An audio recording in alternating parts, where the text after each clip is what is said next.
Going over some amendments and the rules that will be we will operate under as the 68th Wyoming Legislature. Carol, if you will please call the roll and we will get underway. Representative Alaman. Present. Representative Angelos. Just here. Representative Bear. Here. Representative Chestick. Here. Representative Parchman. Here. Representative Heiner. Here. Representative Harrelson. Here. Representative Pendergrass. Here. Representative Provenza. Here. Representative Rodriguez-Williams. Representative Smith. Here. Representative Yin. Here. And Chairman Nyman. Here. Representative Angelos. Excused. She was just here and I'm sure she will be right. Oh, she did. Oh, here she is. Here.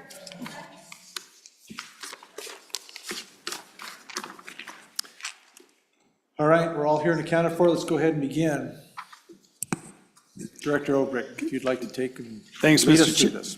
Thanks, Mr. Chairman. Matt Obrecht, Ellis. So what you're meeting here today is to consider 7 proposed changes to the rules. Also, if any of you want to come up with other changes today, we can draft those up for you. If you decide to sponsor these amendments, then they'll be listed as House Rules amendments to be considered on Tuesday, which would be the, I guess it'll be on Monday. Monday would be the 5th day of the session. You have to adopt your final rules for the 68th legislature by Monday. If you decide not to adopt any of these proposed rules, the bringer, the requester of the amendment may still choose to bring that before the body as well. So, Mr. Chairman, you've got 2 that, one was sponsored by the Select Committee on Legislative Tech and Process, and Actually, one. Matt, just one second. Yeah. So if people are wondering, did you get the copies of everything that you need? We don't have copies, but I'm working on mine. So they're making these copies for us right now. There was a little bit And of Mr. hold-up, so- Chairman, if you want to, if you've brought your computers, they're all listed. If you go to the home page and then under session information, and for the 2025 general session, there'll be a tab that says rules and legislative procedures. Click on that. And the first one is the 7 proposed House rules that are there.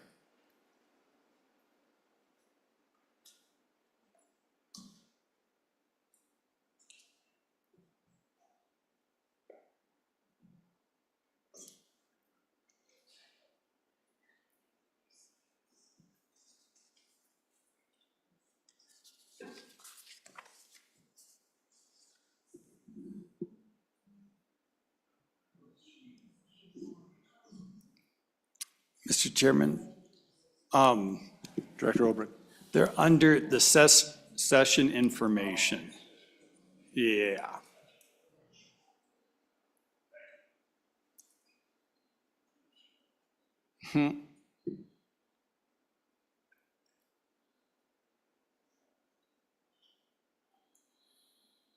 Okay. Does everybody have that? Okay. Go ahead, Director. Okay. Mr. Chairman, the first one I want to discuss is a cleanup amendment to some rules that have been fully effectuated by their terms. They were date limited, all of them. The first is 4-7B, which states for sessions of the 67th House of Representatives held in calendar year 2023 and 2024 only, the Speaker shall have the authority to determine whether to introduce and refer a bill to committee. If the Speaker refers a bill to a standing committee, the House may on motion refer the bill to another standing committee. So, Mr. Chairman, the first provision in this just repeals 4-7B. The next, Mr. Chairman, is a repealer of 6-2B. Same thing for sessions of the 67th House of Representatives held in calendar year 2023 and 2024 only. A motion to amend the order of consideration of bills on general file made by a member who is not the majority floor leader shall require a 2/3 vote of the elected members of the House. So repeal that because it was time limited. And last, Mr. Chairman, is House Rule 16-1, which were rules that only applied to the 2022 budget session. So that's the first cleanup amendment. Thank you, Director Olbrich. Any discussion, committee?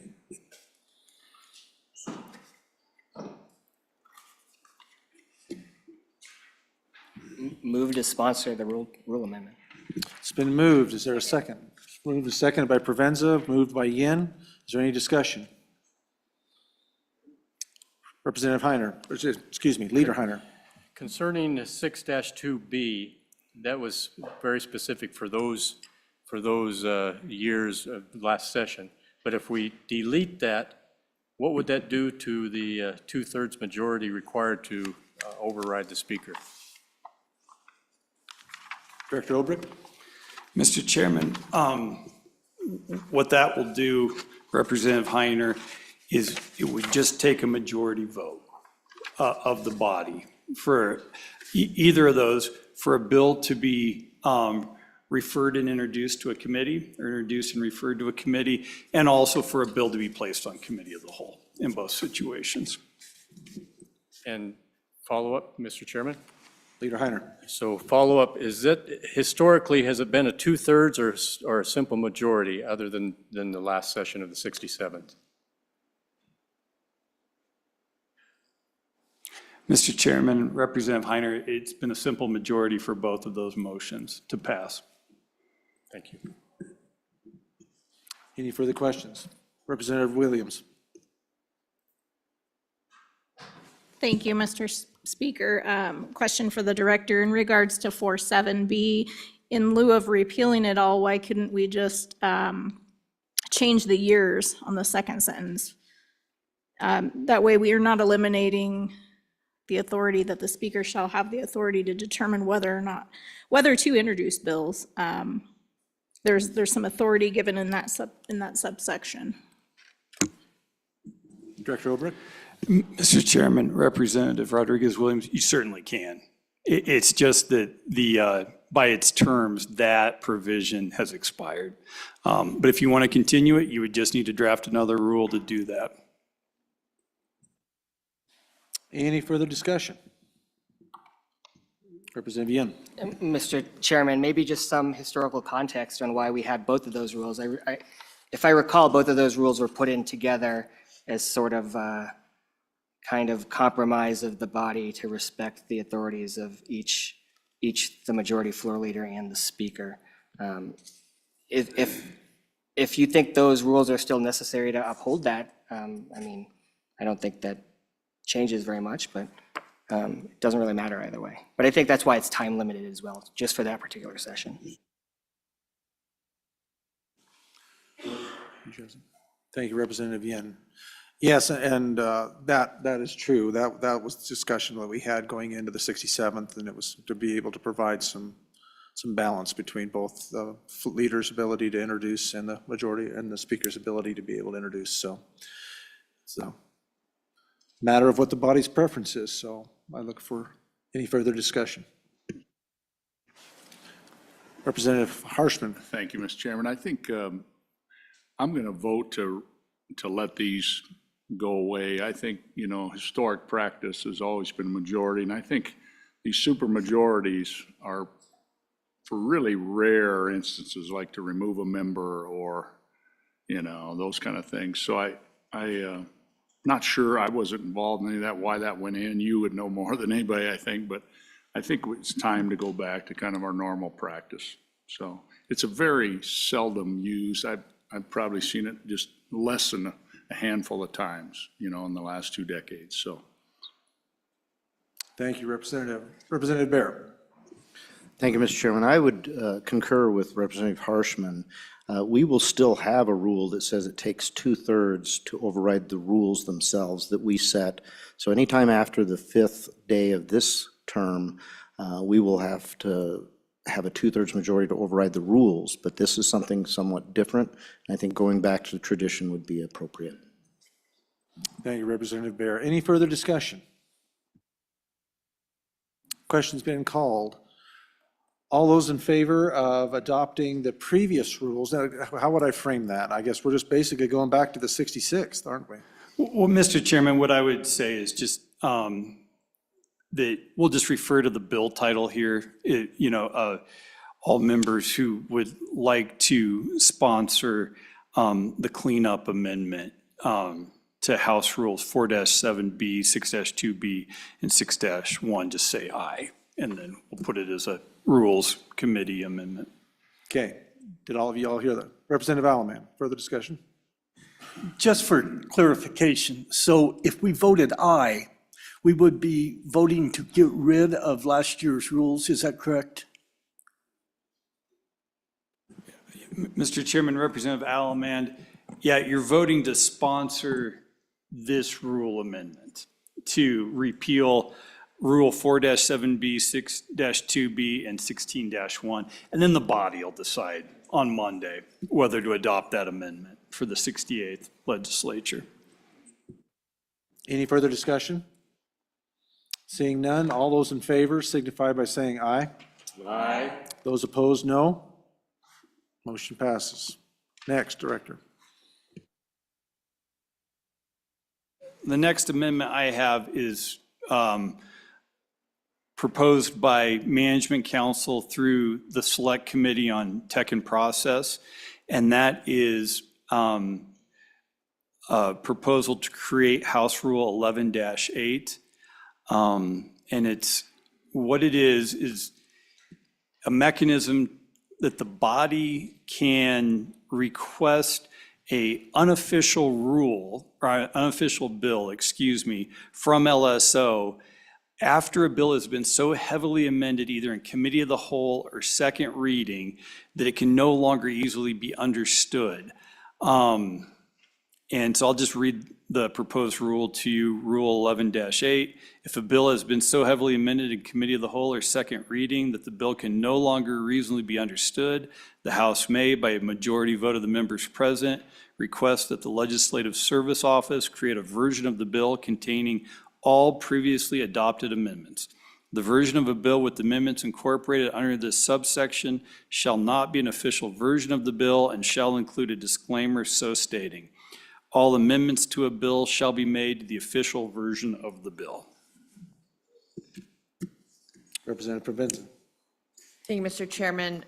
Director, on line 4, I think it references the Senate may.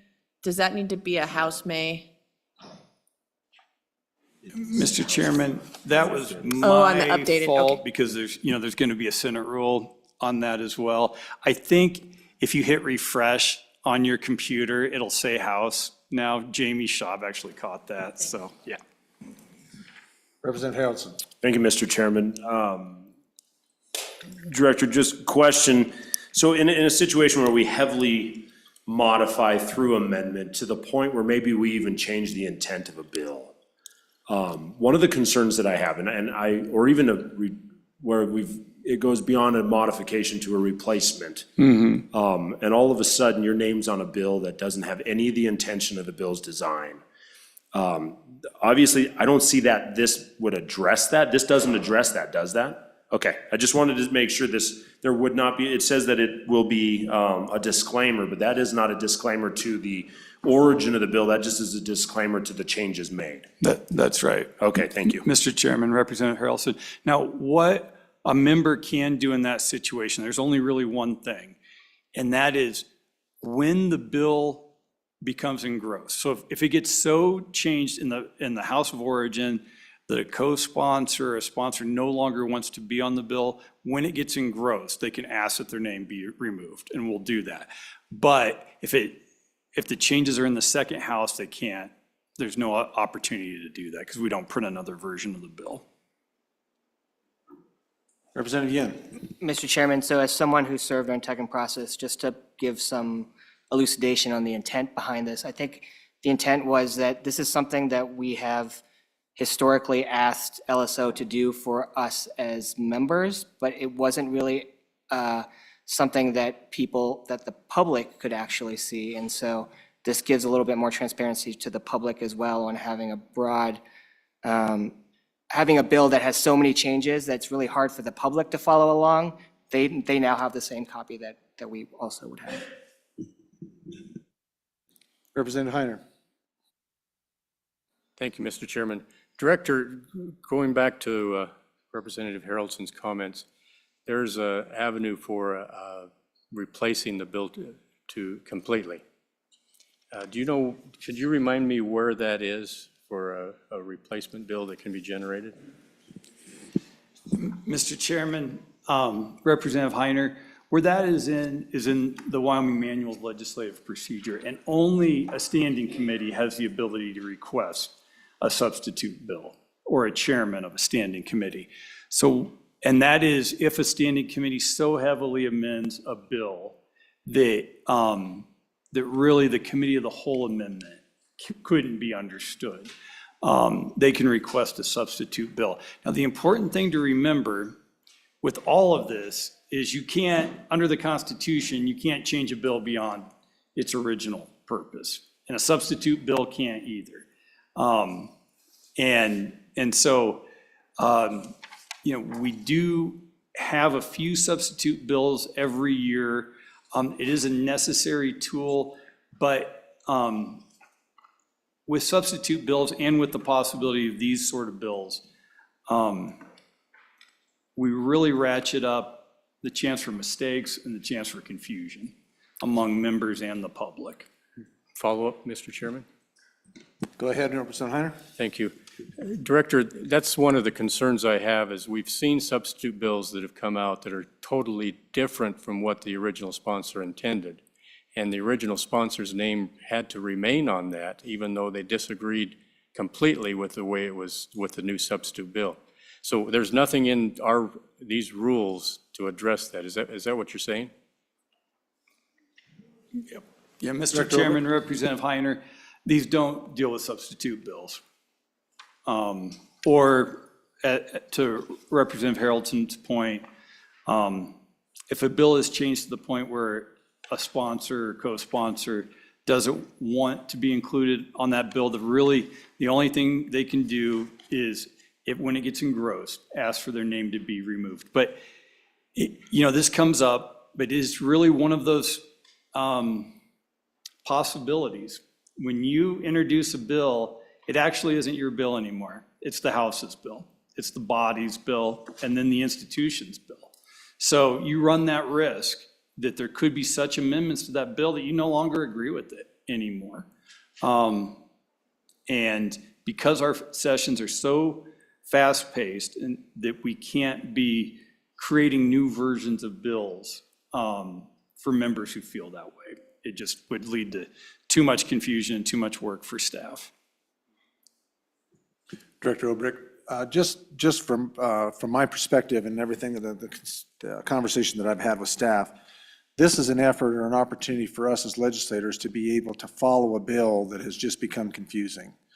And we can ask staff then to say, hey, I've got this thing that looks like, you know, a Rand McNally Atlas and it's all marked up. And we can't figure out exactly what pertains to what and the changes and everything. So this gives us an opportunity as members to be able to say, we'd like to have you put all of the amendments that have been piled into this in the draft so that we can read it in real time and how it would look effectively. Not saying that this would actually be the finished product, but what it would help us to do, and I wish there would have been this opportunity earlier for myself, is to be able to better understand the legislation before we move on with that legislation so that we're not, you know, voting aye or no on stuff that we really don't fully understand based on how many amendments have happened so quickly. The determination also in the discussion from staff is that if you ask for this too much, you're going to grind this place to a screeching halt. I mean, this is going to really slow down the process when we're being asked to do this. So if we do pass on, if you guys do decide to move this ahead, I would use it with caution and when it's really necessary.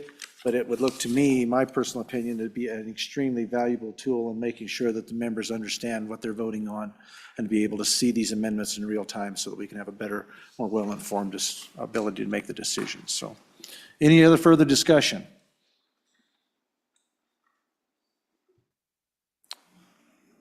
Is there a motion? I would entertain one if somebody wanted to get one. Representative Harrelson. I move to accept HR 00X 11-8. It's been moved. Is there a second? Second by Representative Yen, moved by Representative Harrelson. Further, any discussion? Question. Question's being called. All those in favor of the motion to adopt, you could reread it, HR 00X 11-8. All those in favor signify by saying aye. Aye. All those opposed, no. Motion passes. Director Obrecht, back to you. Mr. Chairman and Representative Baird, do you want to go next, or do you want to, just whatever, if you're ready? Okay, so Mr. Chairman, this is the first numbered amendment, HR 001, and let me just tell you before Representative Baird kind of walks through that amendment or has me walk through it, why we numbered that one is because it has a reference to itself within the amendment. In Section 5 of the amendment, it is only, this rule change is only effective if a bill becomes introduced and then if a voting system gets implemented prior to the 2026 session as a result of that bill getting enacted. So that's why we've numbered this one as HR 001 already, and that's how it appears on your, on the screen. Yeah. Mr. Chairman. Representative Baer. Thank you, Mr. Chairman.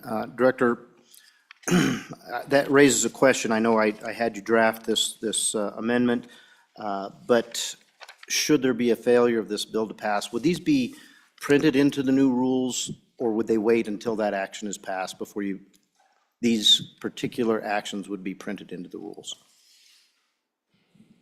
Yeah, Mr. Chairman, Mr. Director. Representative Baer, we'll have to think about that, but I do probably think we'll hold off printing them just for, to avoid any confusion. And if House Bill 158 is enacted, then we can print a new hard copy version of the rules.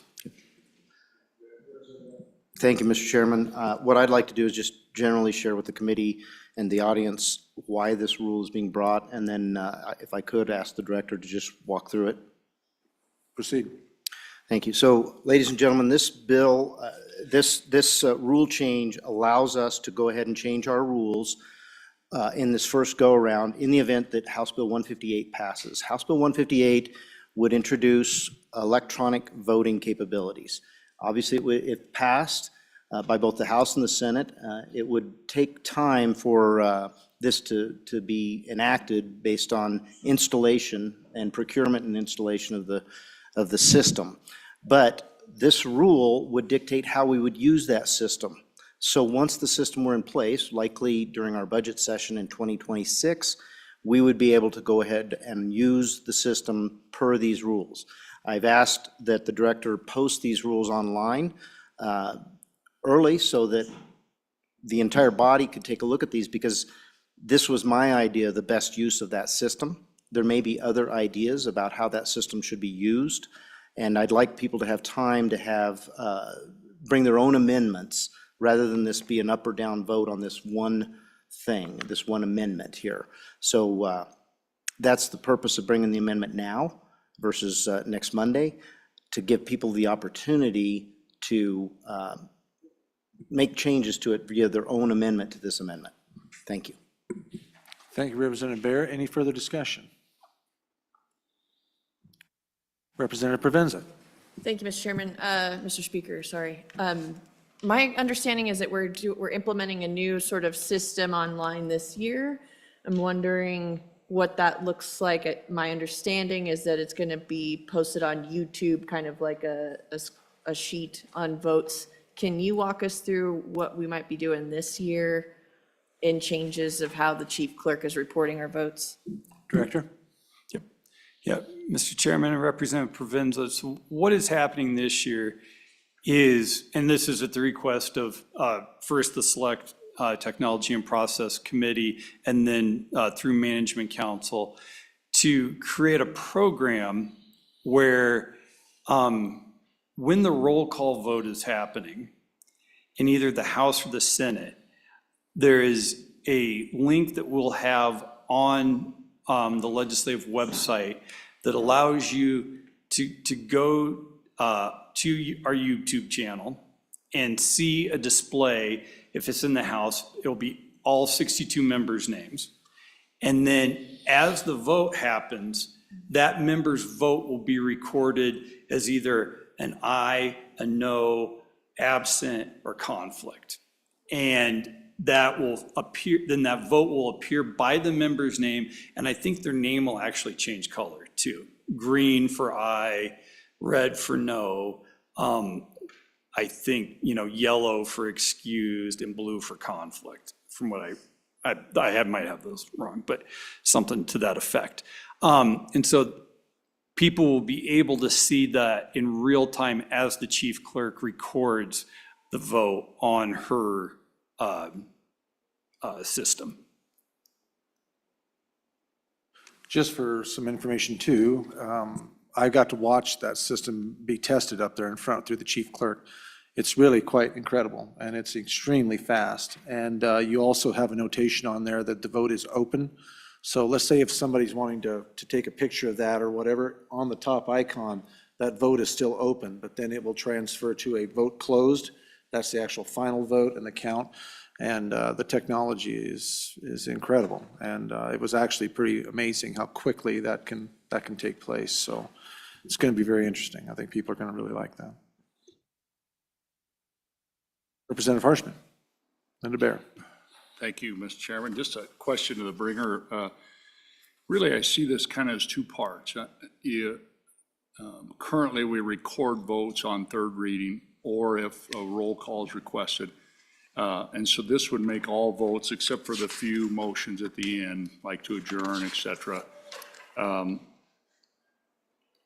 roll call votes. But I think, which is fine, I think.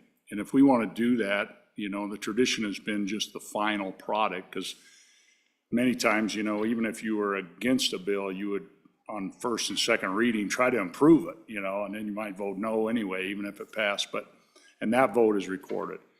I don't have a problem if we want to, as the House, expand recorded voting, so they know how Representative Harshman voted on committee of the whole on a bill. Is that, this is how I think I read it. But it's the mechanism you want to go from a roll call where they say, Representative Bear, aye or no, or conflict, to push a button, and then you'll show up. And I think, so there's really two parts to this. I will support that, doing more recorded voting if we want to do committee of the whole votes, basically. I think that's great. I think we got to think long and hard about push button voting, though. And I just, and again, with all due respect, members, all of these issues that we deal with, whether it's water or schools or roads or voting, they've come before this body before, since 1890, when we were actually in this original room. Looked just like this, by the way. But I've read about other states. Hey, if I'm not back from the bathroom, push aye. I mean, who's actually pushing it? When they say Representative Heiner, I know his voice. So I think there's an integrity piece on this push button. I will support more roll call votes, but you're not going to get really any time saving with a push button, because if you time our chief clerk, it's right around 2 minutes to call the roll. And I'll just say this, Mr. Speaker, Mr. Chairman, at the end, I just think, and we've all experienced this, when you're sitting in that chamber, now if you're Alamand, it's different than if you're Washington. And if you're Harshman in the middle, but you're settling in there and you got to vote. And I just think it's in all these rooms, and it's different than going, okay, I'm going to the bathroom.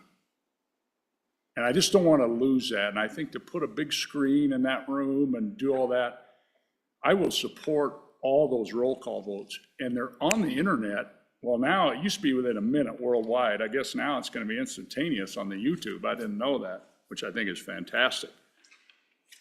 But I would just urge us not to move forward to, hey, if I'm not back, push no. And then what if you're gone that day, or if it's a conflict? Are we going to have 4 buttons, or how's that? I mean, there's a lot to this, and I think our founders gave us a beautiful system. And if we want more recorded votes, 100%, I'll go with you on that. Thank you, Mr. Chairman. Thank you, Representative. Representative Bear. Thank you, Mr. Speaker, and thank you for the questions and concerns, Representative Harshman. First thing I would say is that in House Bill 158, it addresses the security that you mentioned, so that we will be able to address that should that bill pass.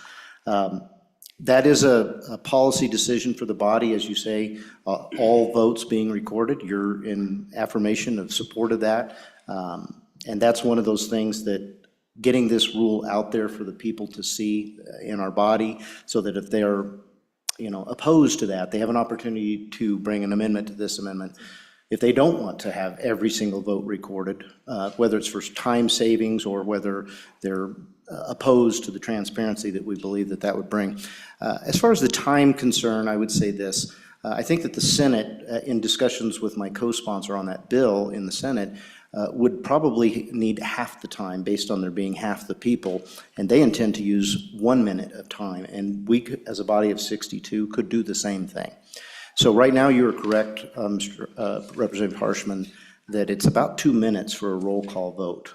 We as a body could determine the amount of time that we want to take for this push button effort. We just, the director and I decided we would just match up with what we've been doing now. Obviously, this rule would require a lot more roll call votes, which would be additional time for the body. So if we wanted to change that to 1 minute instead of 2 minutes for the open time to push your button, we could do that. Then we could record all the votes, and there probably would be a little bit more time to roll through everything to do that, but it wouldn't be as onerous as 2 minutes combined by all those votes. So with that, I would just say there's some flexibility there, and the reason this rule was brought early was so that we could talk about those things as a body. I was planning on addressing those types of issues when we presented this to the body as well. So, Representative Alaman. Thank you, Mr. Speaker. If you're at home and the roll call's being called, you do not hear, it's impossible to hear most of the members' votes. The only way that could be gotten around is if they said Alaman no, and announce that, which instead of at 2 minutes, we're going to be at 4 or 5 minutes. So I really like this push button. It's very transparent. But like I said, when you're at home, you cannot hear the vote. Thank you. Thank you, Representative Alaman. Representative Haraldson, and then Pendergraft. Thank you, Mr. Chairman. So if you were to open that vote up and you were to log 62 votes, would then the chief clerk have the ability at that point to say, all votes are in, anyone want to change their vote? No votes changed, voting is closed.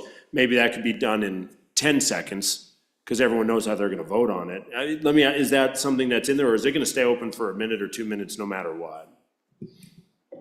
Representative Bear. correct me if I'm wrong, Director, but I believe that there would be a warning from the chief clerk as you closed in on the end of that time frame, and that would be your warning to change your vote. But during the entire 2-minute period, you could change your vote multiple times. And she would give a warning, or whoever the chief clerk is would give a warning. The 1, 2, 3 vote is closing, and then that would be your last opportunity to change your vote as time ran out. Thank you, Representative Bear. Representative Pendergraft. Thank you, Mr. Chairman. That may have actually answered my question. I'm looking at page 3, 12-6, vote changing. Any member may change his vote only before the announcement that the vote is closed. So is this then to understand that once the chief clerk says vote closed, we would avoid the time spent, are there any changes, and therefore save that time. Is that an accurate understanding? Would you like to address that, Representative Bear? Thank you, Mr. Speaker. I believe the answer is yes. He's described that perfectly, and I don't think we heard from the director, so I must have described it properly before that. Representative Chestick? Thank you, Mr. Speaker. I have a question. I don't know if it's in order to propose an amendment to these rules or not, but I'll just state it as a question first and see what we do with it. On page 3, proposed rule 12.12-2, I see some real problems, several problems with that proposed rule. Number one, who's going to determine whether somebody is present within the bar of the house? So Harshman goes to the bathroom, is he present within the bar? No.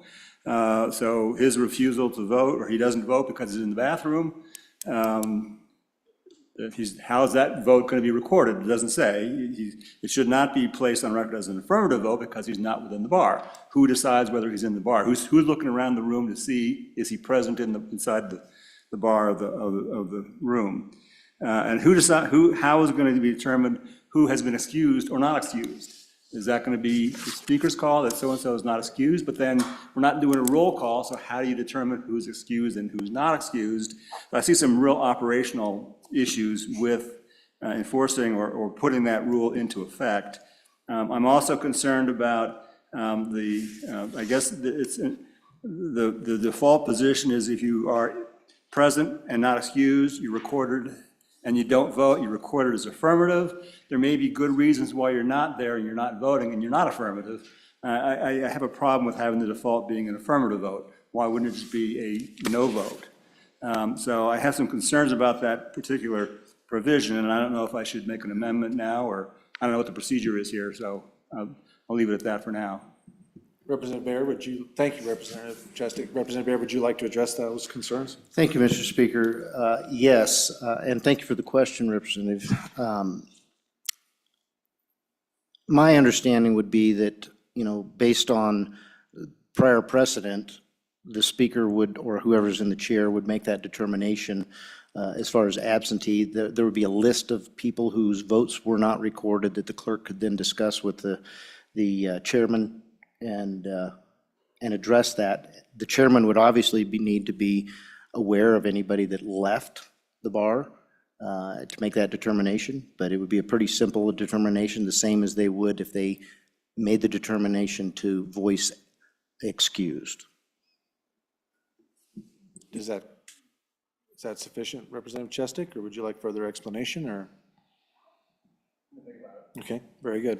Thank you, Representative Bear. Director Obrecht. And Representative Chestick, it's a good point, and maybe this is a good time to bring this up.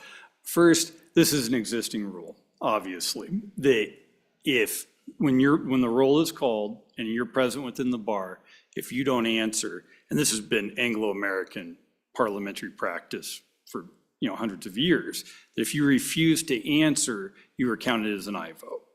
Because you're a member of the quorum, and so by your refusal to vote, you shouldn't be able to defeat a measure through a refusal to vote. That's the rationale behind it. Now, I agree, it's going to be harder to enforce without that roll call, because if you're present within the bar for the first 30 seconds, the first minute, when the vote is closed, if you're there and you didn't vote, are you counted as an aye? But what I really think is if Senate File 158 becomes law, and if these rules are enacted, what should happen is Management Council should give an interim study to either itself or the Select Committee on Tech and Process, because there's going to be a lot of things come up as this system is developed that we just can't answer at this point in time on what sort of rule changes will need to be made, and that very well could be one of them. To bring in the amendment. Representative Bear, go ahead. Thank you, Mr. Speaker. And I would say that we're kind of just talking about something that's already actually happening, because we have what's typically a 2-minute vote, and that speaker or whoever's in the chair has to determine if that's an excused or an absent. And now we're talking about whether we're waiting, from the moment that we start calling for the ayes and noes till the end. That's the time frame. Obviously, we think of it as a longer time frame because we're used to hearing somebody's name that's, we're hearing the roll call, so we know what our time frame is. But in this case, that would just simply change to a tick-tock of a clock instead of a name. And you would still hear the chief clerk call that the vote is closing and give those warnings. So I really think that the minutia of whether someone is absent or whether they're excused, we're already in that boat right now. And we're doing it based on what's happening from the moment the chief clerk begins a roll call till the end. And all we're doing here is changing it to a clock instead of all those voices being called out. Thank you, Representative Bear. Representative Pendergraft. Thank you, Mr. Chairman. It was indicated that in the bill that would bring this about, there were some security measures. And I'm curious about if those security measures might come into play about when somebody is on the floor. If I vote and then decide that I'm going to run out and do my business and then come back, a little bit of description about how the security measures work, I think would help me. Would you like to address that, Representative Bear? No, I really would prefer not to, Mr. Speaker, because we're talking about technology, and we purposefully left the details of that technology out of the bill, and that is because I think we got an estimate for this years ago. We're working off of that estimate as far as our fiscal note, which means that based on the new capabilities of wireless, we're at a much lower cost to implement the bill. But because technology is ever-changing and we haven't delved that deep into the research of what's available, we really can't answer that at this time. I think that, as the director suggested, the interim study, if we had one, it wouldn't be to address the issue that's brought up right now in regards to absent versus excused, but it would need to be used to find out which features of a technology do we want to use, which do we dislike. And the idea of bringing this rule now is to avoid this large of a change requiring a 2/3 vote in the future. Should we get this implemented in 2026, if there's some things that management council study determines that, yeah, it'd really work better, they can present it to the body can make those determinations, and if 2/3 of them agree, we'll go that way. Thank you, Representative Bear. Representative Harshman, you had a question. Thank you, Mr. Chairman. And just kind of what I hear, I'm just thinking of the problems we're trying to solve. And I think the first one is more recorded votes on that committee of the whole, because that's really the big recorded vote. The rest of them are recorded and they're out there in 1 minute. And the second, I think, is a good point. People can't hear when you're in your chair at home, but it sounds like we've got that problem solved. We're going to have a display. I didn't know that till just sitting here. And so I think we can solve this and maybe even move faster. If we could change the rules now and go to recorded votes on committee of the whole right now and try it this session. And because we've got that technology for people at home who are watching on YouTube, they can see, even though they can't hear, it'll click a little check mark on you.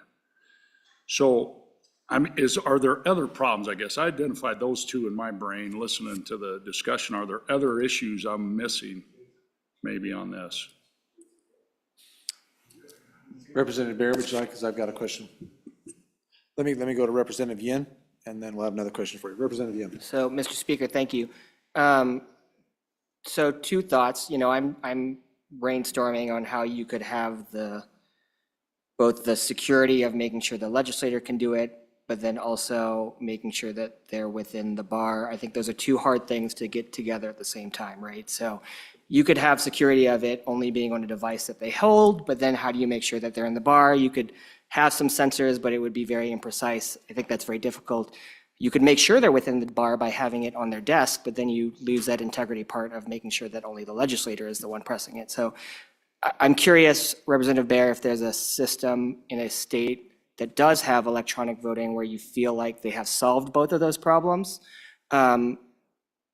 And then number two, I think a comment on the 2-minute thing, it has to be 2 minutes based on subsection C unless we amend Representative Baer's proposed rule. So I think there's some interesting thoughts there on that, but we would have to amend his proposed rule. But I am interested in hearing on what other problems it solved that we aren't currently solving. Thank you, Representative Yen. Representative Baer, if you'd like to address those concerns. Yes, thank you, Mr. Speaker. This is the method we would use if it were on the desk. This is one method. I mean, there may be others, but you would basically take your ID, which was only yours, and you would slip it into the box, and then you'd be able to push a button. If we determine that there will be a push button on every desk, then, you know, you would, only your card would maybe work in that unit.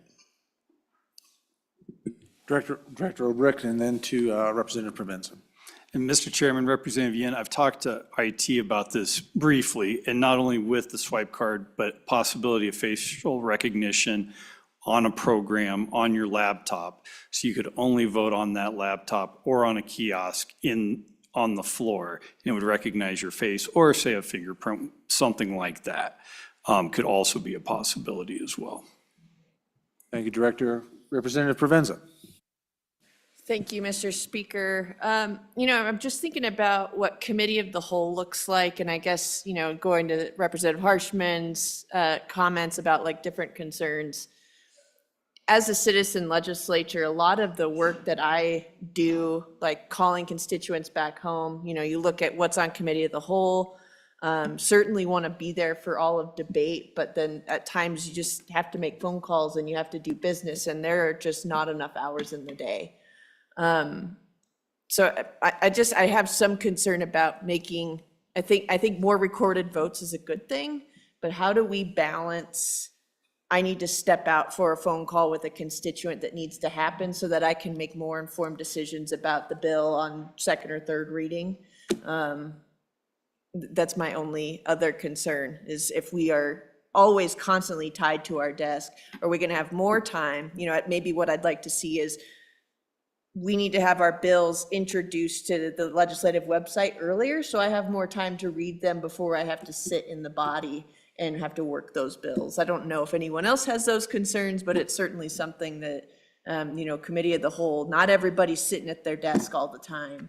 And how are we gonna weigh the people back at home when we're doing this work, when they can't take a phone call at 9 o'clock at night? Thank you, Representative. Representative Baer, would like to address those concerns? Sure, thank you, Mr. Speaker. We already do roll call votes in committee of the whole, believe it or not. It's when a bill fails. And, you know, if a bill fails, I think it's important enough that we'd all ought to be there and get our votes recorded. And this is just a policy decision. Do we want to have that same level of priority, if you will, in committee of the whole to pass a bill? We do it when we fail a bill in committee of the whole. Do we want to include that as our passing vote? And I would say that during my tenure, though it's been short, there's been a lot of complaints from the chair about a lack of attention during committee of the whole. So maybe this improves that. I mean, maybe we elevate that effort in committee of the whole a lot higher because we're paying more attention to our vote being recorded at that time. And, you know, as far as dealing with, you know, our personal things, I think that our floor time really, for me, although I have, as the representative has mentioned, stepped off the floor to take a phone call or make a phone call, but I really do consider the couple of hours in the morning and the few hours that we're on the floor in the afternoon, my priority is the floor at that time and the work that we're doing as a body. So I think this is a great way of elevating the importance of our work on the floor. Thank you, Representative. Any further discussion? Director Obrick. Mr. Chairman, a couple things. I can walk through the amendment if you want me to, and also, and I was remiss in not bringing this up on the first two amendments, but we should probably take public comment. Please do, as well. sir. Yes, sir. So you want me to, Mr. Yes. Chairman, would you like me to walk through the amendment? Yep. All right, I'll try to do it Please fast. proceed. Mr. Chairman, this rule first creates a new House Rule 12-13, where it states that all votes on any motion before the House of Representatives, except as provided in subsection D of this section, and Joint Rule 14-1F2, which I'll just dispose of 14-1F2, that is a straw vote on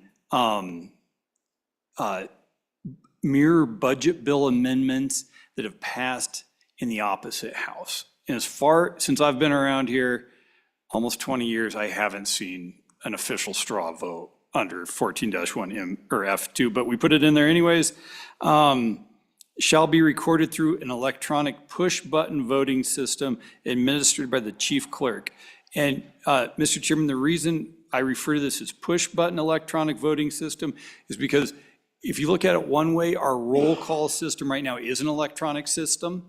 It's, I think Wendy Madsen refers to it as an electronic voting with a roll call tradition is how she says it. It's electronic because the chief clerk records your votes electronically and now they can be displayed in real time, and they were published to the website under the bill when that vote was recorded.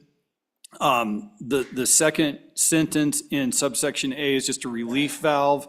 If we have a power outage again, and the push button voting system goes down, that the chief clerk may record the vote through the calling of the ayes and noes, provided the vote will later be entered and uploaded to the legislative website. I can't remember the last time we had a power outage, but it was just a year or two ago, and we took votes, on paper and then put those into the voting system. Same thing would happen here. Subsection B, votes cast through an electronic push-button voting system shall be displayed in the chambers of the House of Representatives and on the legislature's website and video streaming platform. So B calls for displaying of votes in the chamber, likely through monitors. There may be other methods of displaying the system as this system gets developed that we could consider. C, each vote, once called by the chief clerk, shall be open for 2 minutes, except as provided in House Rule 7-8D and 13-5B. And we'll discuss those a little bit later, but those are both the consent list for just bills on the consent list for third reading in 7-8D, and 13-5B is the consent list for introductory joint interim committee bills, and maybe other bills too. The chief clerk shall announce when there is 1 minute remaining in the vote, when there's 30 seconds remaining in the vote, and when the vote is closed.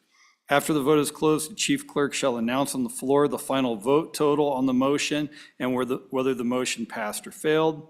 D, the following motion shall be approved through, and there's a little typo here that I'll fix, through a voice vote without using the push button voting system. So the following motions do not require a recorded vote through the voting system: to adjourn, recess, to refer or recommit a bill, for the committee of the whole to rise and report the previous question, and to withdraw.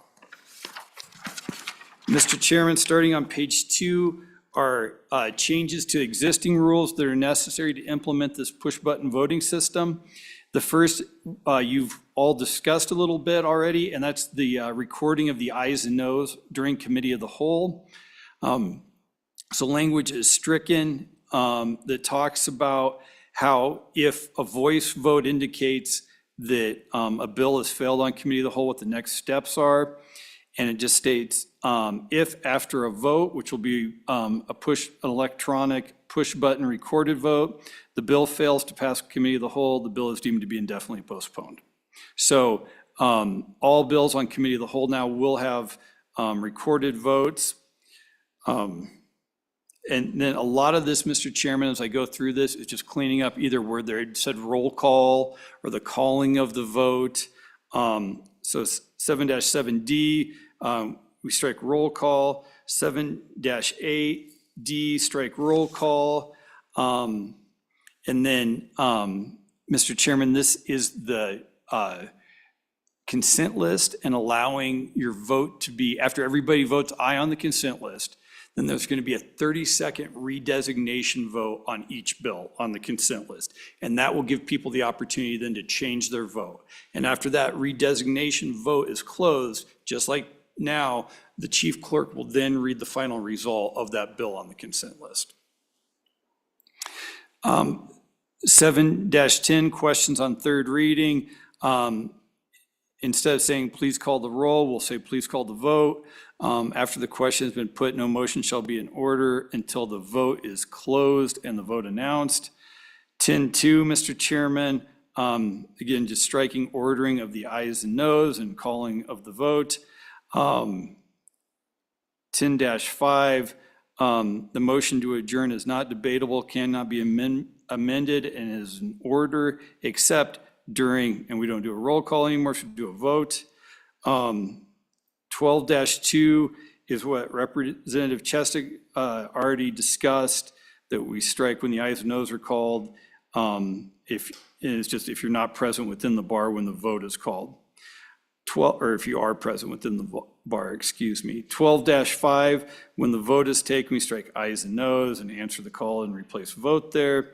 12-6 discusses vote changing. Any member may change his vote only before the announcement that the vote is closed. 12-10 is the call for division, which won't be used except on those 7 motions that I referenced earlier in the new 12-13D. 12-11, reconsideration of the vote, just strikes roll call. These Rule 13 are budget session rules. Again, we strike roll call, insert recorded. 13-5B is what I mentioned earlier about the consent list for introductory votes. Won't require a roll call, but you do get the ability to do the redesignation on those introductory votes as well. Section 3 on the top of page 5 is actually changes that need to happen to the joint rules if a push button electronic voting system is adopted. First is Joint Rule 12-1, striking roll call, insert recorded. Joint Rule 14-1F, Mr. Chairman, again, and this is on the back page, strike recorded or strike roll call and insert recorded vote. Mr. Chairman, we repealed 2 rules. 11-3 is just says that is the requirement for a recorded vote on a budget bill amendment. Well, all votes will be recorded on budget bill amendments under this rule. So you don't need 11-3 because every amendment that comes up will have a recorded vote. And 12-4 is the call for the ayes and noes, not applicable any longer. And 5 is the effectiveness of this section, that it's contingent on the passage of House Bill 158 and the implementation of an operational push-button electronic voting system being installed in the House of Representatives prior to the commencement of the 2026 session. Thank you, Mr. Director. Is any other further questions? And then we'll take public comment. Representative Pendergraft. Thank you, Mr. Chairman, and forgive me if I'm overthinking this, but having checked into hotels many times and had cards fail, do we need some sort of a procedural rule as can any member at any point call, hey, this thing isn't working for me? And then how do we then override and go back to a manual? Am I too far in the weeds? Who'd like to take that? Director Robert? Yeah, Mr. Chairman. And Representative Pendergraft, we will know how to fix that once the system gets implemented. But my thought right now would be, if you can't vote, if you're having technical difficulties, what you will do is go give your vote to the chief clerk, and then she will be able to vote for you. Thank you, Director. Representative, further questions? Any other representatives? Seeing none, is there any public comment? Is there anyone that would like to discuss this? Representative Larson. Welcome to the first House Rules Committee meeting. Thank you, Mr. Chairman. Proceed. I would just like to say, I think I agree with Representative Harshman on the roll call votes. I'm all for, let's expand roll call votes to committee of the whole. And you know, I don't know if there's been any thought by the committee in funding, you know, microphones at our desks, so that way we speak into them when we vote and it's recorded and it goes to YouTube, rather than kind of like the Senate does. So I just wanted to kind of add that thought into the conversation. Thank you, Representative. Any other public comment? Representative Clouston. Please proceed. Thank you, Mr. Chairman and committee. So I find this is an intriguing topic. I guess my preference right now is I would like to try the new system, see how well it works. I do enjoy our traditions and hearing how everyone votes. So I guess my recommendation at this point would be, let's try the new system, see if we're happy with it, and if not, this seems to be a good alternative. Thank you, Representative. Representative Bear. Thank you, Mr. Speaker. So if I promise to not bring House Bill 158 until we've had a couple of votes, that'd be okay?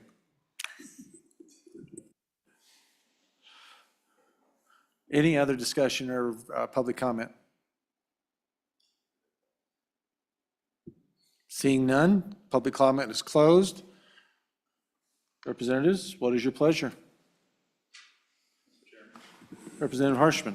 Could I make an amendment to the amendment? Proceed. Okay, and really just as a concept, and I think you know. Oh, yeah, that's right. We do need a motion. Need a we motion need to move move it first. So I'd move the amendment, Mr. Chairman. It's moved, seconded by Representative Smith. Okay. Representative thank Harshman. you. Yeah, thank you, Mr. Chairman. And so a concept amendment, Director, just really kind of taking off our discussion and really slim this amendment down to just be those recorded votes on committee of the whole, like I think is the biggest change.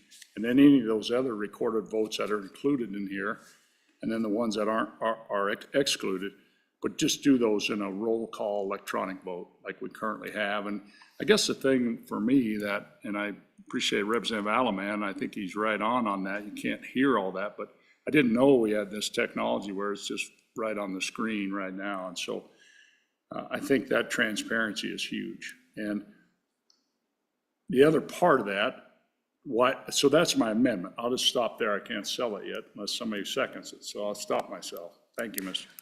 Thank you, Representative. Is Mr. there a Speaker, second? Representative just a point of clarification, may I? Yes. So you're just asking to remove the push button technology portions of the amendment? Mr. Chairman, exactly. And I probably would go even a step farther if we want to do that this session. We could start with these recorded votes, you know, right now. So that would be my amendment if that's in line with this, Mr. Chairman. Thank you, Representative. Representative Bear? I'm going to second his amendment because I'd like to discuss it. I think I'm good with moving forward with what you're saying in this session, recording votes. It will add time, it will slow down the process, but let the body decide if they want to do that. I think, and correct me if I'm wrong, Director, we would just need to make some changes to Section 5 as to what portion is dependent on House Bill 158. So then I think 158 would still then apply to the push button portion of this amendment, which I would prefer to strike from your amendment to the amendment. We can vote on your amendment to the amendment. Here we go. And then determine if we're going to do that. Representative Harshman. So, Mr. Chairman, just so I think so we're all clear and so I'm clear.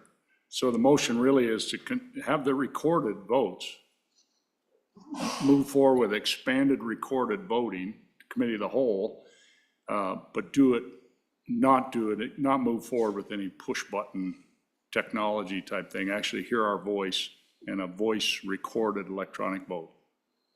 So that would be my amendment to the amendment. That's how I understand it. So.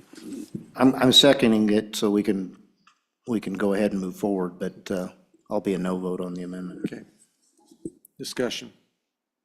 Moved and seconded, moved by Harshman, seconded by Bear. Is there any discussion?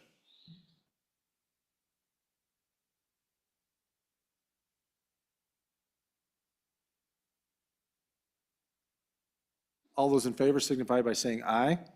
Aye. All those opposed? No. Motion fails. Amendment fails. Back on the original amendment. Is there any other amendments? Mr. Speaker, Representative Bear? I seconded that motion because I think it is interesting to bring in portions of this right away. And I think the body could determine that in their vote on Monday. So I would propose an amendment to make Section 5 only apply to the push button and electronic parts that are dependent on House Bill 158 passing. Director Obert. And I will be looking for a second in a motion in a moment. Director. Mr. Chairman, maybe I would just suggest another way to deal with this is you've got a motion on this amendment.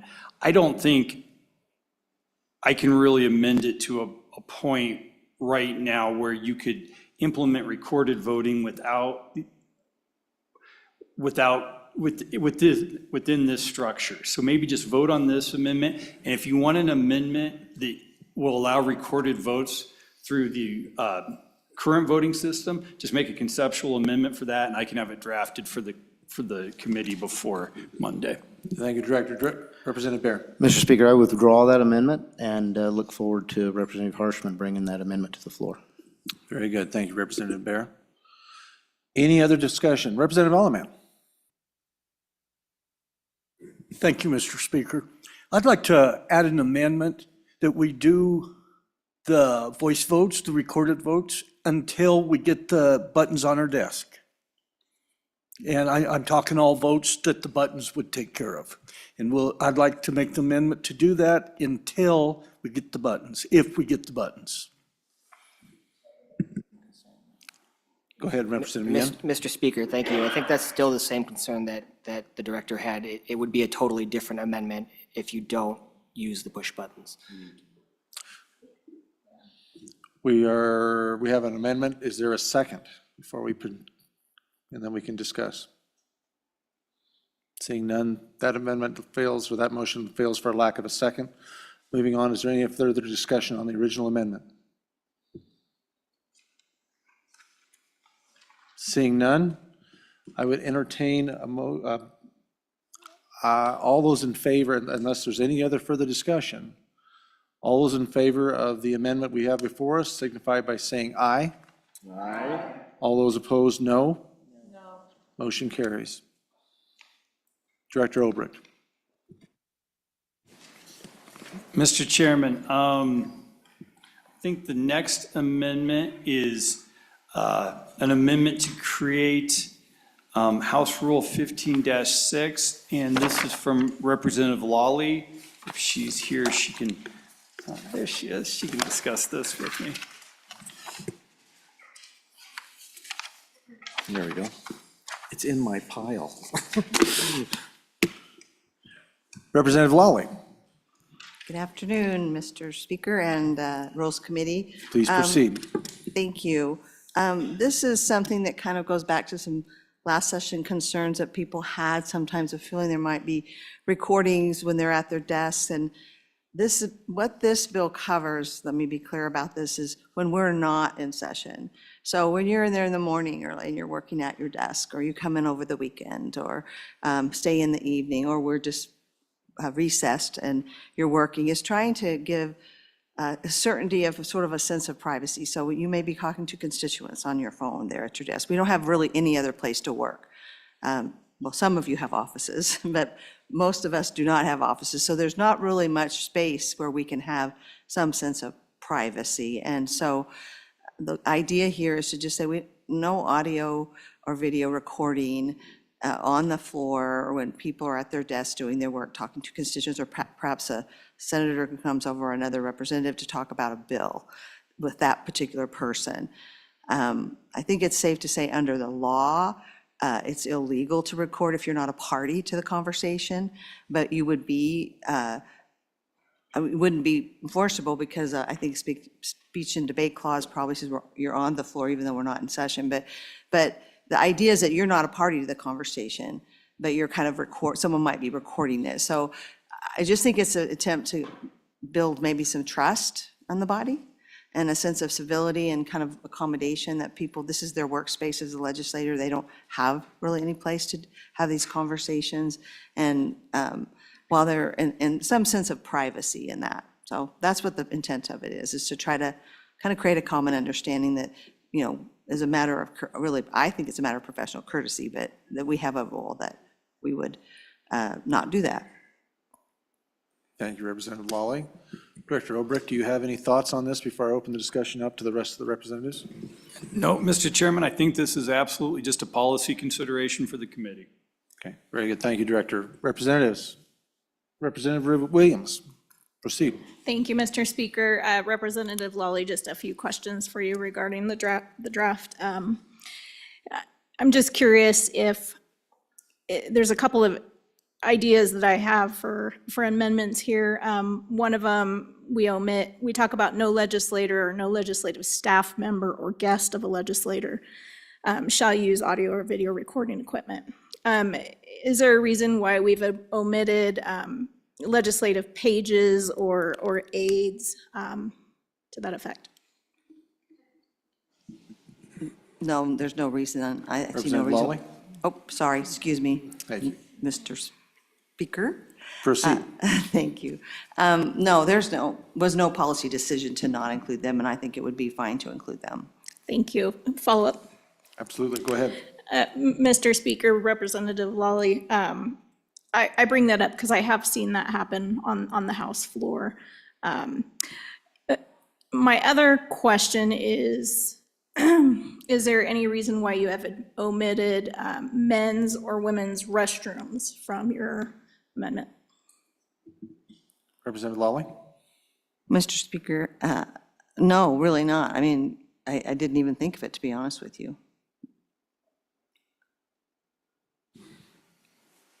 Representative Yen? Oh. Representative Williams, any further questions? No. Okay, not at this time. Representative Pendergraft? Thank you, Mr. Speaker. I've seen many times when we're not gavelled in, guests will come up, want to get their photographs taken at the dais, maybe have the kids up there or that. Does this rule then preclude that kind of action? And how do we differentiate? Thank you. Representative Lawley, would you like to address that concern? Thank you, Mr. Speaker. Well, a picture, an actual photograph would not be prohibited. It's a video and audio recording. So again, we could try to carve out something if someone wanted a video like that. But the idea is very kind of clear in the writing that it is the recording of someone else's conversation that you're not a party to without their permission. Thank you, Representative. Any further discussion or questions for the good representative? Representative Baer.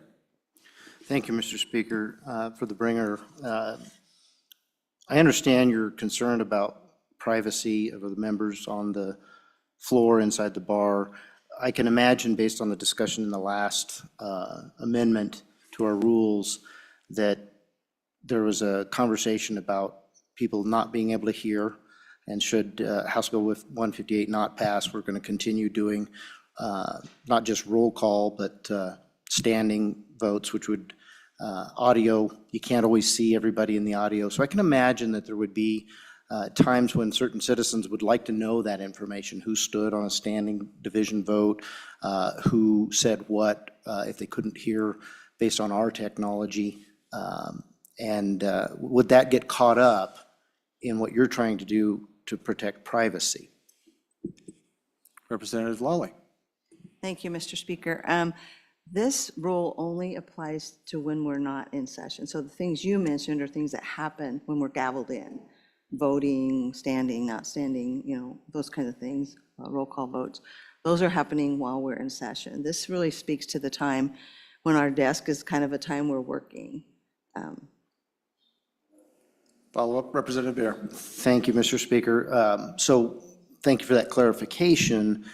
If you were a citizen who came to the mezzanine and you wanted to record that for a group of people so they could see who was standing on a division vote or who was saying what as far as ayes and noes during the session, how would you make sure that they understood that the law changed, their ability to record changed the moment that we gavelled out or that we took a recess? Representative Lawley. Thank you, Mr. Speaker. Representative Bear, I would say we could do signage. There's things we can do. I think this is mostly about legislators recording other legislators or people coming to visit legislators on the floor when we're not in session, recording. So again, it's a published rule. And, but there could be signage would be my response to that, that perhaps something like, that you can record while the body's in session, gavelled in. Because it still is, really the point, you're kind of getting at really, I think the essence of it, Representative Bear, by the fact that our desk is our workplace. It is the place that we call constituents, or I do, and call, a lot. Sometimes I do it at home and on the weekends if I'm not here, but it is a place intended to use for that. So what we have is something that is unique, I think, in Wyoming, is that we don't have offices. So the floor does two different things. It functions within the times that we're gavelled in, but it also has a different purpose when we are not gavelled in. And that's really what I'm pointing at with this rule. Thank you, Representative Lyle. Representative Bear. Representative Williams. Thank you, Mr. Speaker. Representative Lawley, the end of the amendment here, you include or while attending committee meetings. I think that's a really interesting add. I know that when we're not serving, as legislators, when we're not serving in a committee during a meeting, there's often times where legislators sit in the audience and sometimes they're next to lobbyists. Just curious why you added that.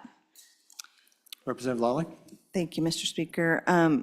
Representative Rodriguez-Williams, I added, that's in there, I think, again, for those times that we are there in committees, but we are just talking amongst ourselves. We're not really, we haven't gavelled in yet. We're not doing, so it covers those, again, the same kind of idea, not during the conducting of the committee itself, but when we're there maybe a little earlier, maybe we stay a few minutes late to talk about a bill that we either just passed or that's coming up. And so, again, or maybe persons come up to us, even constituents, to want to talk about something related. I get a lot of questions after a committee about some things that didn't even happen in that committee, but it really is that those times when we are not actively gavelled in, whether it's in a committee or on the floor, is what that particular part was aimed at. Thank you, Representative. Any follow-up? Any other discussion from any committee members? Thank you, Representative Lawley. Appreciate that. Director, would you have anything to add to that, or we can open it for public comment? Anybody in the public would like to opine on this amendment? Representative Larson. Welcome back. Please proceed. Thank you, Mr. Chairman and Mr. Speaker, actually. I just wanted to rise in support of this amendment and encourage you all to vote for it. Thank you.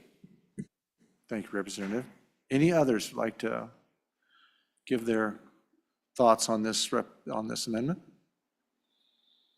Seeing nobody running to the microphone, committee, what are your thoughts? I would entertain a motion if you would so see fit.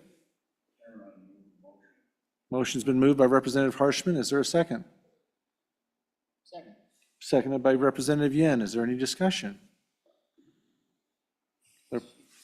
Representative Williams.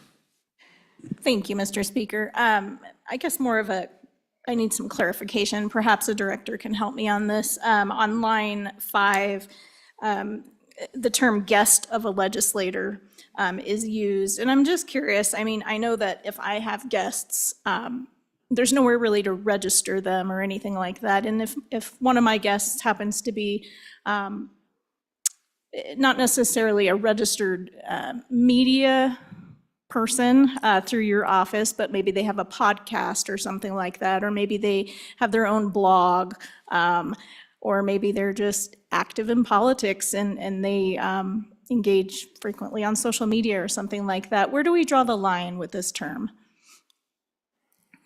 Director? Mr. Chairman, and Tamara drafted this rule for Representative Lawley, so I think she might have some more insight than I do. But I think what she was trying to get at, and what Representative Lawley was trying to get at, is this is someone who is on the floor with you, not in the gallery. And so if the person is anyone on the floor without the permission of a representative or a party to the communication, cannot record a private communication. I think that's the thought. So you can't come onto the floor during session unless you're a guest of one of the members or you're a staff member. Tam, is that? That's right. And I borrowed the language from an existing rule that governs who may be in the House break room. And so that's where those exact terminology comes from, the guest of a legislator and legislative staff or legislators. Those are the people that are allowed in the break rooms, intending to target those people who might be allowed on the floor and behind the bar with a legislator. Thank you. Representative? Any other thoughts? Anyone else? Representative Angelos? Thank you, Mr. Speaker. Director, could you tell us how this will be enforced? Like, who's the arm on this? Who's the lay the hammer down, I guess? Director?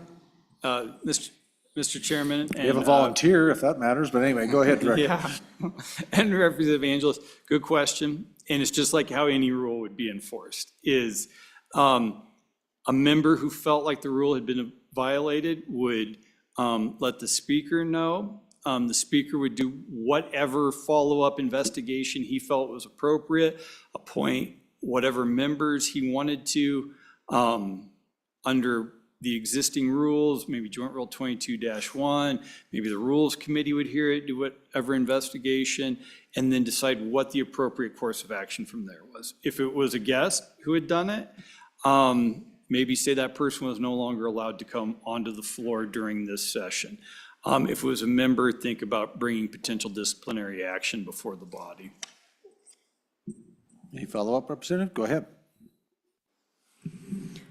Director, can you tell me, has this been an issue in the past? Is this something that we've dealt with, or have you had complaints of? Director? Mr. Chairman, Representative Angelos, I have only anecdotally heard about this sort of thing happening before. To my knowledge, there hasn't been any sort of formal complaint before the House about this. But it is something I have heard about for years possibly occurring. Thank you, Director. Further questions? Committee. Representative Pendergraft, please proceed. Thank you, Mr. Speaker. Maybe this is more of a comment, so I'll have to end it with, wouldn't you agree? But I am concerned. I very much appreciate the concern that is brought forth in this, and I happen to agree very much with it. My concern is we have a lot of visitors around there. Very difficult to tell whether they're photographing, whether or not they're actually running a video. I don't want to see somebody pulled aside and immediately make an issue out of it. I just think it needs to be, pull somebody aside, you know, we're having conversations over here, could you please be careful? That's my concern, is I don't want to get visitors caught up in punitive action. Wouldn't you agree? You're asking me. Thank you, Representative. Any further discussion? Seeing none, Representative Bear, go ahead. Thank you, Mr. Speaker. Just a question for the director. It was stated earlier that it required that you were in a consensual conversation to be able to legally record, but I think we're not a state that requires that. Is that correct? Director? Mr. Chairman and Representative Bear, I am no expert on criminal law and especially on eavesdropping, but here is my understanding, is that in Wyoming, you cannot record a conversation unless you are a party to that conversation or unless you have consent of a party to that conversation to record it. So that means if you and I have a discussion, you can record it without my knowledge, or I could record it without your knowledge, and that would be legal in Wyoming. But if you and I had a conversation and Tamara recorded our conversation without our knowledge, then that could be a violation of the law. Follow up, Representative Bear? Any other discussion? Representative Allam. I'm just kind of curious where this is going to end. Are we going to make it illegal that if I'm not on the House floor during session and somebody snaps a picture of me, that might also be invading my privacy because I may not want to be seen with Mr. Pendergraft? So is that also going to be a violation? Just a thought. Thoughts, Director, on that, or Mr. Valle? Okay. Any other discussion? Representative Haroldson. Thank you, Mr. Chairman. Sorry, I think we've already kicked this one hard enough and long enough, but kind of already in a way from what you just described, this already is something that is illegal. So I guess that the member that if they feel like they've been violated or have had a breach of their rights, then I think there's already legal standing for them to pursue issues on this. Because if it's a third party, then I think that at that point we've already breached other state law and other state statute. Would you agree with that statement, or am I off basis? Director Olbrich? Mr. Chairman, I think that's probably correct. That, as Representative Lawley brought up, though, as to other members, possibly if you're acting within the sphere of legitimate legislative activity when you make the recording, you may be immune from criminal liability for that under the speech and debate clause. Or if your staff's acting at your direction too, that's a possibility. Representative Provenza. Thank you, Mr. Speaker. And I think, there's a difference between our criminal statutes and trying to do something with the judicial system versus what are the standards we want to hold our colleagues up to. And, I have mixed feelings about this. I think that maybe what the intent of the bringer of this amendment is doing is saying, we should hold each other to different standards. We should not be trying to set each other up with secret recordings. We should not be trying to get gotcha behind the bar when we're trying to do work on the floor. Like I said, I have mixed feelings about this. I think on one hand, we want to make sure that we're not having special protections that constituents aren't going to have. But at the same time, this body really only functions when we trust each other. Whether it's up to you to decide whether you think we need a rule or not, but I just want to bring the conversation back to, this is for legislators, and maybe you want to amend out the conversation about any guests. I think that would be fair. We can't go under Rule 22-1 and do anything to our guests. But the intent is, holding each other in honest communication and not trying to set each other up with traps, I think is probably what the bringer of the amendment why they brought this. So I support that idea. I don't know if this is the amendment for it, but I do support that idea. Thank you, Representative. Any other discussion? We are on HR 000X15-6, reminding everyone, is there any other discussion? Question being called by Representative Heiner. All those in favor of Motion to accept this amendment, 15-6, signify by saying aye. Aye. Those opposed, say no. No. Motion fails. Division being called. All those in favor, please raise your right hand. Well, either hand as you want. 1, 2, 3, 4, 5. All those opposed? 7, 5 to 7. Motion fails. Next amendment. Mr. Chairman, and maybe before we go on to the next amendment, I think to Representative Haraldson's point, I don't think if you don't sponsor this rule change, you prevent the speaker or the body from taking action to regulate behavior in the chamber. You statutorily and under the Constitution have control of the chamber and the halls of the legislature and the meeting rooms of the legislature. If this sort of behavior is disruptive, you could take action to discipline a member or a member of the public who conducted that behavior, or the full body could too, with or without this rule. And Director, I appreciate you mentioning that, because in my discussions previous to this, even with the outgoing former speaker, is that was the discussion that we had, is that opportunity or that responsibility is that of the head of the chamber. And so, yes, I believe that this can be managed. And if there's any issues or anything like that, the speaker's responsible to make sure that those kind of issues are dealt with. So thank you, Director. Any other discussion? And we have anything else going on, ladies and gentlemen? Mr. Chairman, we still have a few more amendments to go through.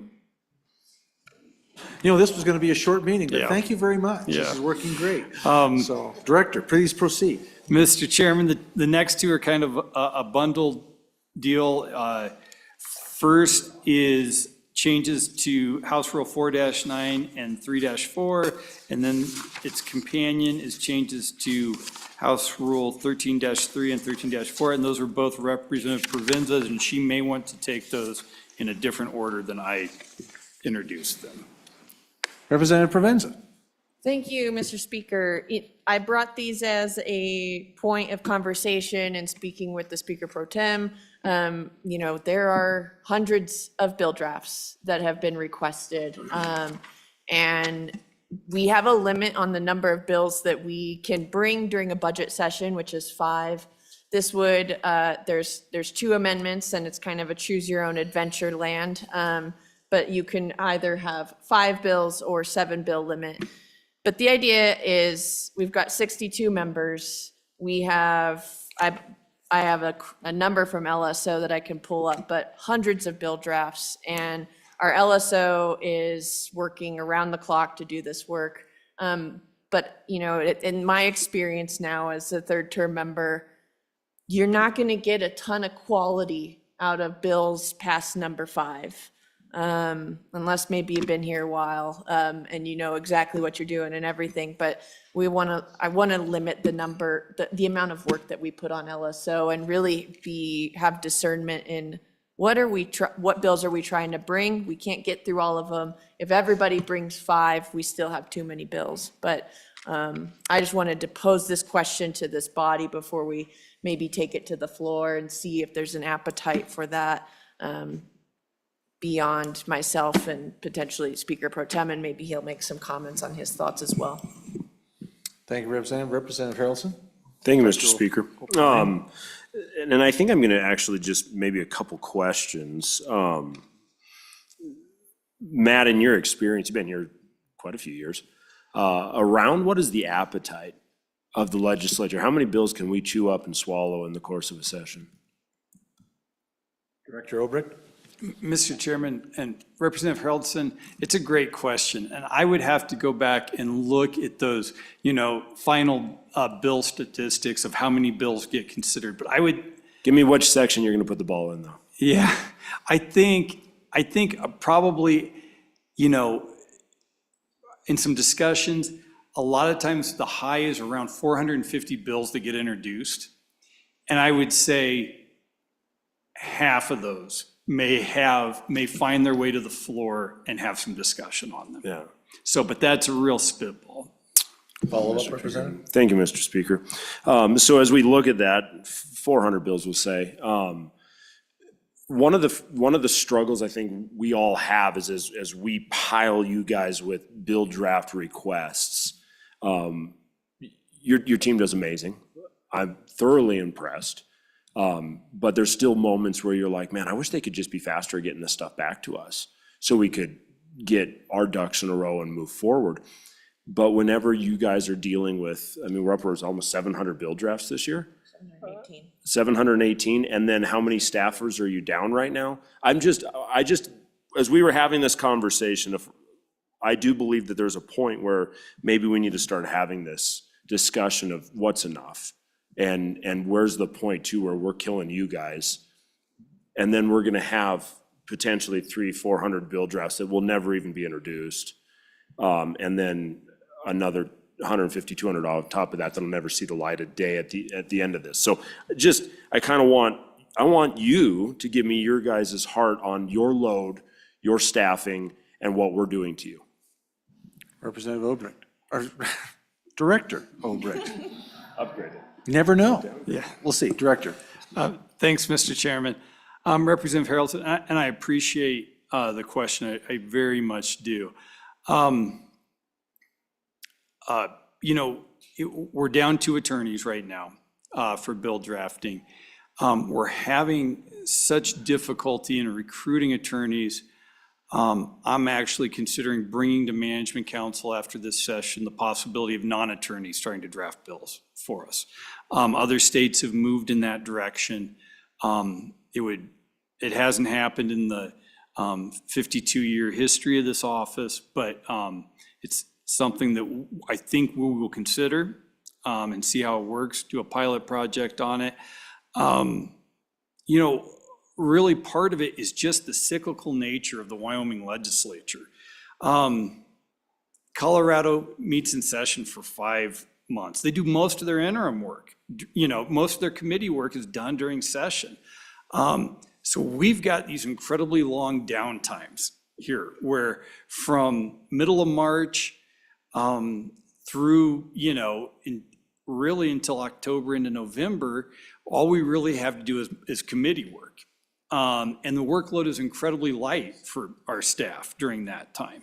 But then it picks up exponentially during, in the lead up to session.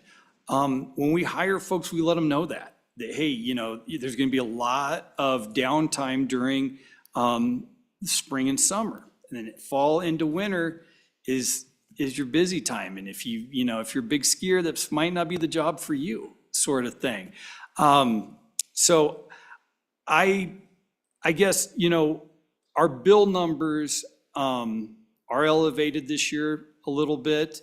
And I think what you say is exactly right. The later you request a bill, probably the less, it's just less time that's going to be able to be spent on it, less quality that bill will be, less eyes that will be able to be on it. But if, it's really, the way I look at it, it's more a determination of, if you want this number of bills to be introduced and considered on the floor, well, then there's structural changes we can make within LSO that can accommodate that. Right now, if you quit making so many bill drafting requests, I think my attorneys would appreciate that very much. Or if we didn't do as many amendments as normal, that would be very much appreciated for these current staff. But I don't want the House to change its rules based on what it believes staff can accommodate. If we want to keep up this number, we will make those adjustments in our staffing level moving forward. Thank you, Director.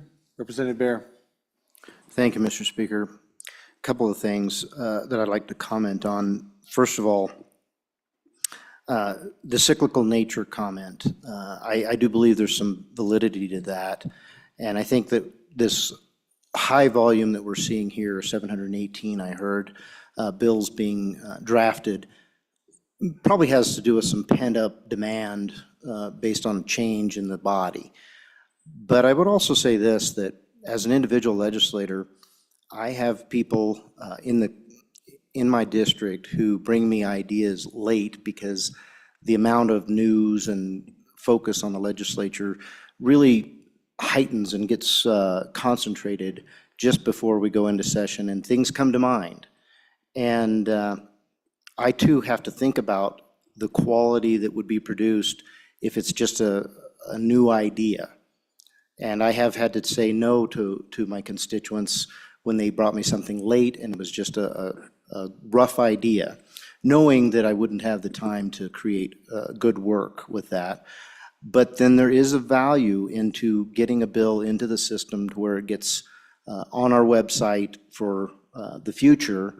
It may not be heard, but then it's out there for the public and other legislators to garner those ideas from, and they can improve on that during the interim just with their ideas, so that when they bring that bill in the future, they have something to start with, some structure for our staff to use to begin with. And then that gives them more time because it's already been introduced one time previously. It's out there on the website. I think there's a high value to that. I don't like the idea of having a limitation like this. Do we bring too many bills? Sure. I mean, but I don't think it's a good idea to restrict any individual legislator who may have constituents bring some really great ideas that happen after they've hit that maximum. Thank you. Thank you, Representative. Representative Harshman. Mr. Chairman, just to concur with Representative Bear, I would say, just looking, I found some bill statistics, I heard 718 in this general session. 2021 was 690. 2019 was 720. And so I think what Representative Bear said, most of these bills come from our constituents, first thing. Second thing, they're generally not the first time they've come. So it's not like we don't have these on file, a similar bill that we can replicate. And then I think it's just part of this. We're all duly elected. That's what we're supposed to do, right? And most of the ideas come from home, and we should bring them. And I agree with what you said, just to get them out there. The old saying, it takes 3 times for a good bill to pass, and you got to get started at some point. So appreciate that. Thank you, Mr. Speaker. Thank you, Representative. Any other further discussion? Representative Provenza. Thank you, Mr. Chairman. I hear the concern of, our constituents are going to bring us ideas. Somehow the Senate still is able to get the work done, and they still have more bills over there than they can get through. So I think, maybe it'll take us a moment to kind of train folks of like, let's have these conversations, let's have coffee earlier. I mean, I would appreciate that as well. Just more time to work bills. But I think it's a matter of discernment, and there are ways to test ideas and bring ideas. We have interim topics that we can talk about. There's opportunities to have more conversations in the interim and work ideas. A bill is not necessarily meant to be throwing spaghetti on the wall. It's meant to say, we've got a real problem that we need to solve. And this is the work that we need to do for the people of Wyoming. And it's something that we should be proud of and put our name on, and I think we all are, right? But there just comes a time when are we bringing our best work forward when we've got, right now with 93 lawmakers, you've got 7.5, maybe 8 on average bills. We have to weigh, are we going to use our government resources to draft bills that aren't going to come forward, or we're going to bring bills forward that never see the light of day when we all have the ability to talk with the community and have a microphone without having to bring a bill draft. There's other ways to be leaders in our communities rather than using LSO's time. Thank you, Representative. Further discussion? Representative Pendergraft. Just a quick, I promise, quick question. If we're at an average, which I think I just heard said, of 7 or 8 bills, haven't we effectively self-applied this law or this rule? Representative Provenza. Mr. Chairman, that's up to you. If you want to do the 7 bill sponsor, or you want to do the 5, I recommend the 5, but I also want to I also thought that there might be some people that wanted to have more bill draft opportunity in a general session than in a budget session. Thank you, Representative. Further discussion? Representative Angelos. I can certainly Mr. Speaker, I can certainly understand the concern. I think definitely creating a culture of maybe us getting our bills, because some of us have bills that are brewing all the time, into LSO earlier. Maybe that is a cultural thing that we need to start addressing over the summer and getting that out to our legislature, that they would love to have that work in the summer when they're sitting around doing just absolutely nothing, I'm sure, right? But I think even the issue with the limited bills with the Senate, I have carried a constituent concern for a senator because he was maxed out on bills. And it was a quick concern and we got it passed last year. So he was out of max and I took it for him. So that is a concern with them being limited. Thank you for that, Representative. Appreciate the insight. Any other further information, questions, discussion? Motions? But, well, that's right. I'm sorry, public. I forget to have you comment. I'm new at this, so little grace. Public comment. Any public comment? Representative Lean. Welcome to the public comment section. Thank you, Mr. Speaker. Please proceed. Committee, just one thought that we had. If we're going to limit it within the House side, could we then put in a cap for maybe some repealers? So maybe you could bring 5 bills, but then you could repeal 3. So then you have the opportunity to potentially carry 7 or 8 bills, but then some of it would be redaction in law and some of it would be adding to law. Just a thought. Thank you, Representative. Further public comment?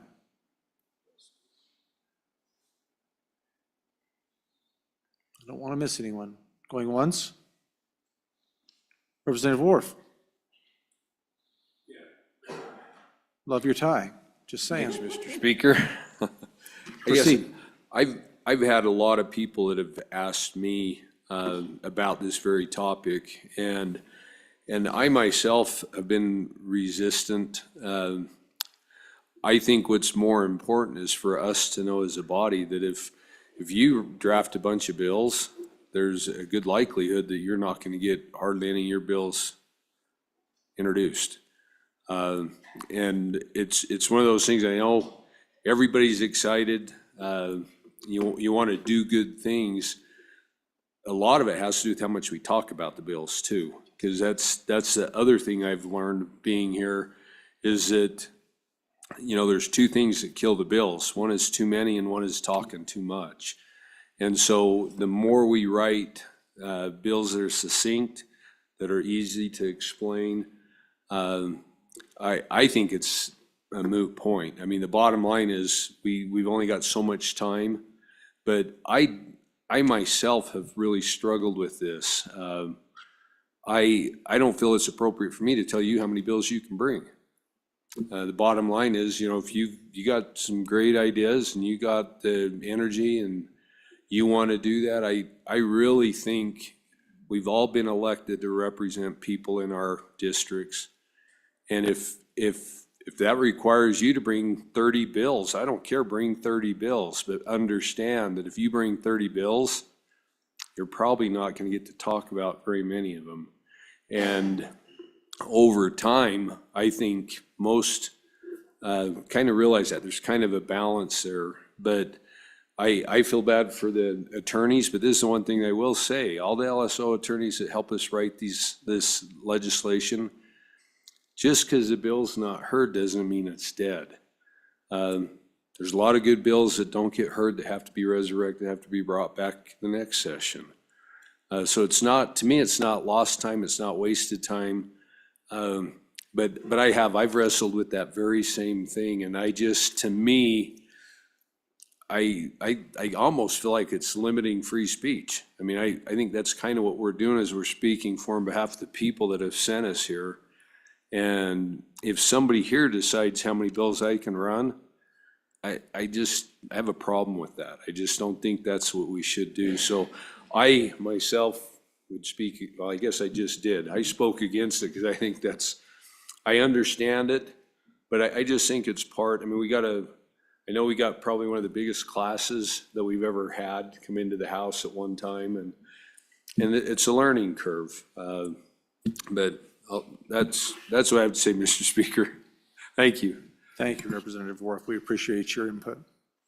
Any other discussion? Any other public comment? I don't want to miss anyone. Going once, going twice. Committee, what is your pleasure? Representative Provenza. Mr. Speaker, I'm going to read the room and move on with our day. Thank you, Representative Provenza. Any other items to be duly brought before this committee at this time? Director Obrick. One more, Mr. Chairman, from Representative Harshman, and that's amendments to House Rules 8-2 and 9-1.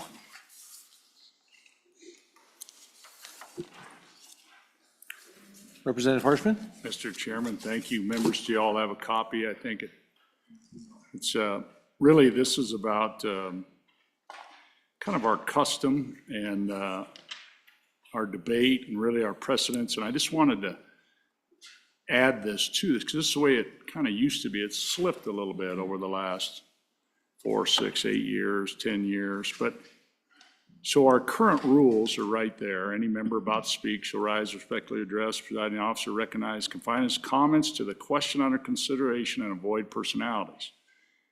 We used to never, it was kind of just our tradition, our custom, our precedents. We never, and we still don't refer to members by name. We never said the representative from House District 37 or the representative from Casper or the representative from Natrona County. We just avoided that. And I think you'd get up and you would say, the good representative from the Wind Rivers, or the good representative from the Black Hills, or those kind of things. And you had to get up and be a little bit creative, first of all, when you were, and I think it makes you pause a little bit instead of getting up and saying, you know, the representative from this district or whatever. So I think that's the way it's always been. And so I thought I would bring this kind of to our attention, and maybe we can kind of go back to that. And we're pretty good, but it's just think that. And then it would take out this part, this call order, use of proper name of place. You know, we never used to refer to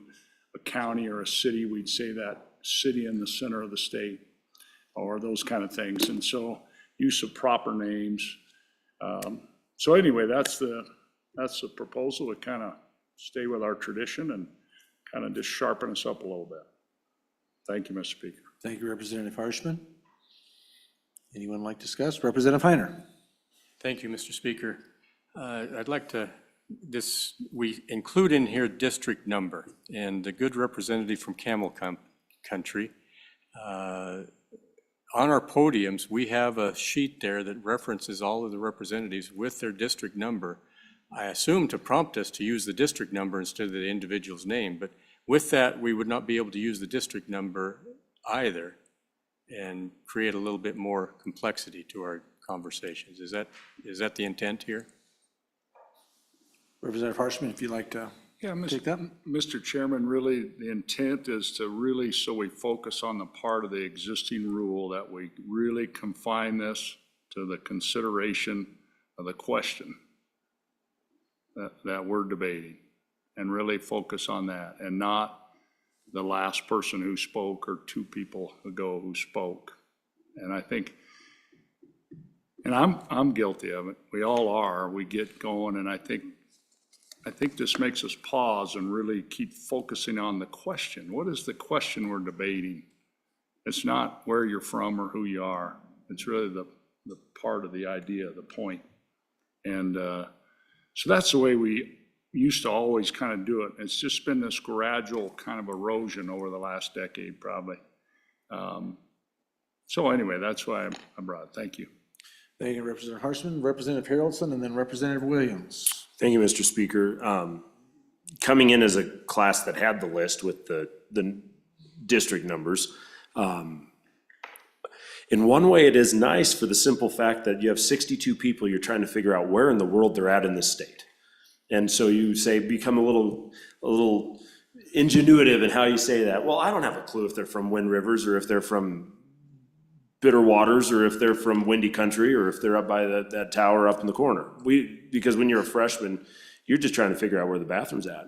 And so I think that there's a part where maybe allowing the district number might be a good idea so that you just don't stand up there completely lost. Just a thought. Maybe push back a little. Thank you, Representative. Representative Williams.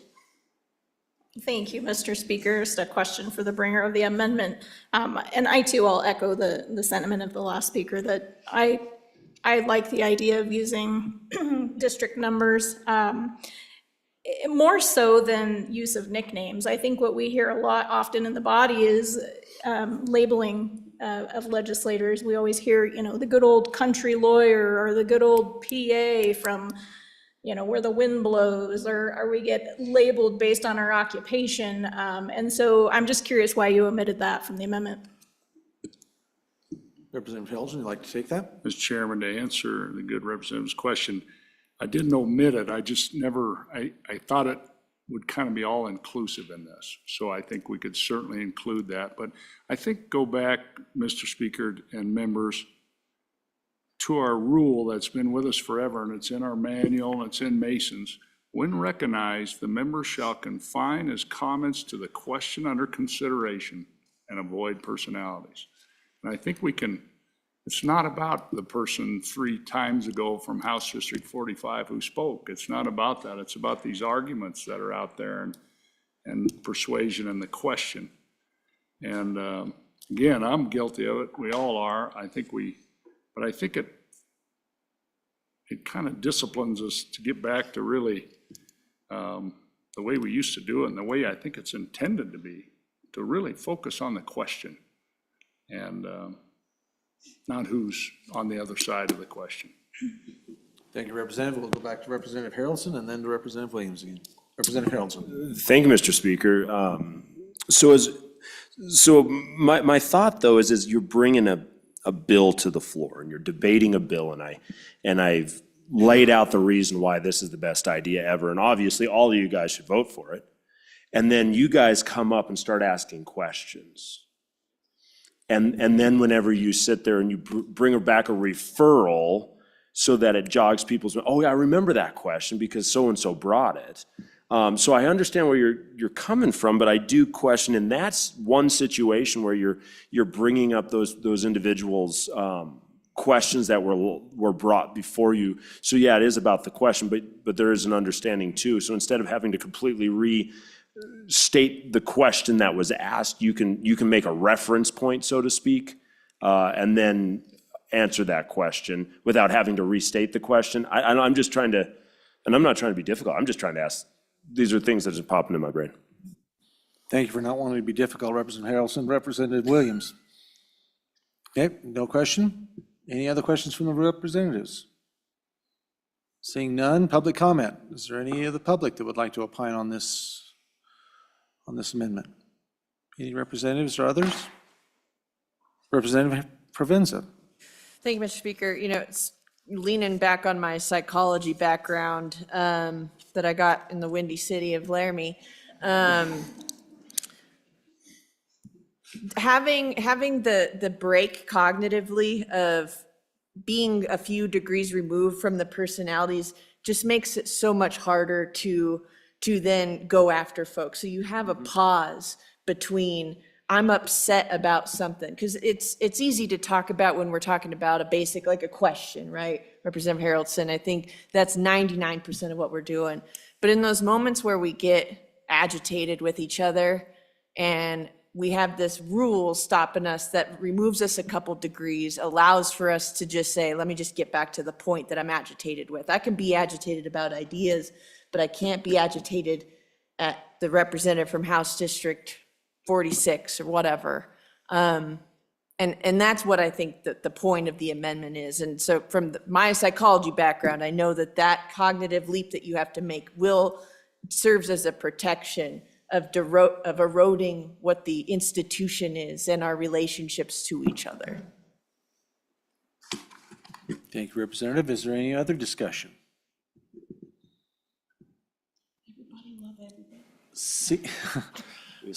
Seeing none, I would entertain a motion.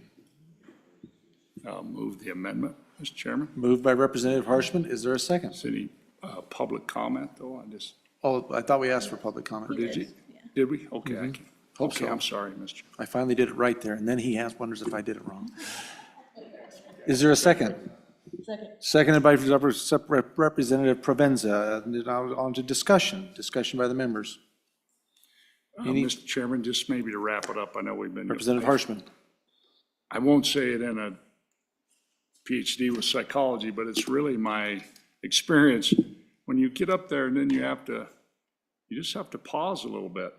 And I do think it's helpful, and I think we've moved away from that. I think of myself an example last year on a bill, and I looked over at the member and I pointed and I said, something like, that straw man is now burning. And, you know, it was way, and it shouldn't be that way. And I think we just need to back this up to kind of where we used to be. And I don't think, it's like all these things, it didn't just happen overnight. It's just been a slow evolution. And I think we had some members, well, geez, I can't even say my hometown. And geez, I can't say this or that. But I think it makes you pause and really focus in the debate and on the question. So that's trying to back this up a little bit to where I think it'll improve our debate. So thank you for your consideration, members. Thank you, Representative Harshman. Any further discussion before we vote? Seeing none, all those in favor of the amendment brought by Representative Harshman, seconded by Representative Provenza, say aye. Aye. All those opposed? No. Motion fails. Director Obrecht, any further Mr. Chairman, that's all I issues to be have. brought? So far, you voted to sponsor 3 rule amendments, the cleanup one to House Rules 4-7B, 6-2B, and 16-1, the tech and process, enrolling amendment, track changes amendment, and then Representatives Bear's push-button electronic voting system amendment contingent on passage of HB 158. Thank you, Director Carroll. Do you have any questions? Are we good on everything? It's all down? No problems. Very good. All right. Any other further business to be brought before the committee? Representative Bear. Thank you, Mr. Speaker. Is it inappropriate to bring other additional amendments to the body right now, or should those be presented on Monday? I think you can bring amendments right now if you'd so choose. Director Obrecht? You bet. Mr. Chairman, yeah, committee can entertain any amendments, and Tamara and I can reduce them down to writing for you. Okay. Excuse me, Representative Bear. You two switched now. I got a representative and a director here with the representatives. Representative Bear. Thank you, Mr. Speaker. I'm the one with the shorter hair. Okay. Thank you for that. I would like to propose if the committee will give me leave to do so, 3 additional amendments. I'll be quick about them, though. The first one was brought to me by another member, and this deals with section Rule 8-7, use of props. The suggestion was that during the budget bill discussion, both the supplemental budget bill this session and the budget bill next session, that all members be able to use props during the budget bill discussion. Their suggestion was that we would have a monitor at the front of the body, a large monitor, and then you would have to submit whatever you wanted on that monitor prior to the amendment being brought or the discussion of the bill, so that those could be put up on the screen for the body. And I would suggest that they need to be screened to make sure that they're germane to the discussion. Is that in the form of a motion? That is what I'm suggesting for an amendment. I would prefer someone else make the motion to bring it if they like the idea. Do I have a motion?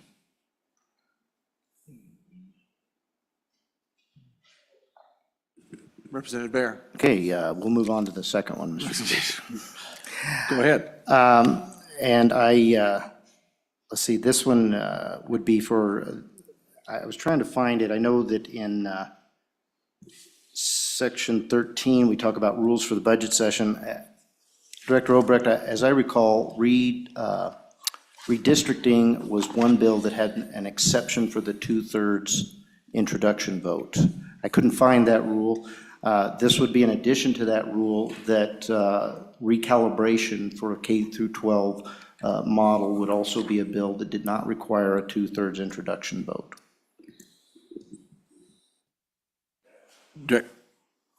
Moved and seconded. Director Obrecht, if you'd like to. Mr. Chairman, Go ahead. the redistricting vote exemption from the 2/3 vote requirement in the Constitution is actually also in the Constitution. So you can't exempt a bill from that constitutional requirement during a budget session. Do you have any other questions, Representative Bear? No, but I do have an additional amendment. Please. I'll withdraw that based on my misunderstanding of the Constitution. Motion is withdrawn. Thank you, Mr. Representative Speaker. Bear, proceed. I have always brought an amendment that called for an offset during the budget, where members bringing an amendment that would affect the budget grand total, if they were adding to the total, they would need to bring an offset where they were reprioritizing whatever JAC came up with for a budget bill. And my suggestion for this amendment would be that it would not address the supplemental budget, but just the general budget, which is a large appropriation, so there's plenty of room to reprioritize. Thank you, Representative Bear. And that is the form of a motion, or do you want someone else to pick that up potentially? If there's interest here in this body, I'd prefer somebody make that motion if they like that. Motion is made by Representative Smith. Is there a second? Seconded by Representative Alaman. Discussion. Chairman.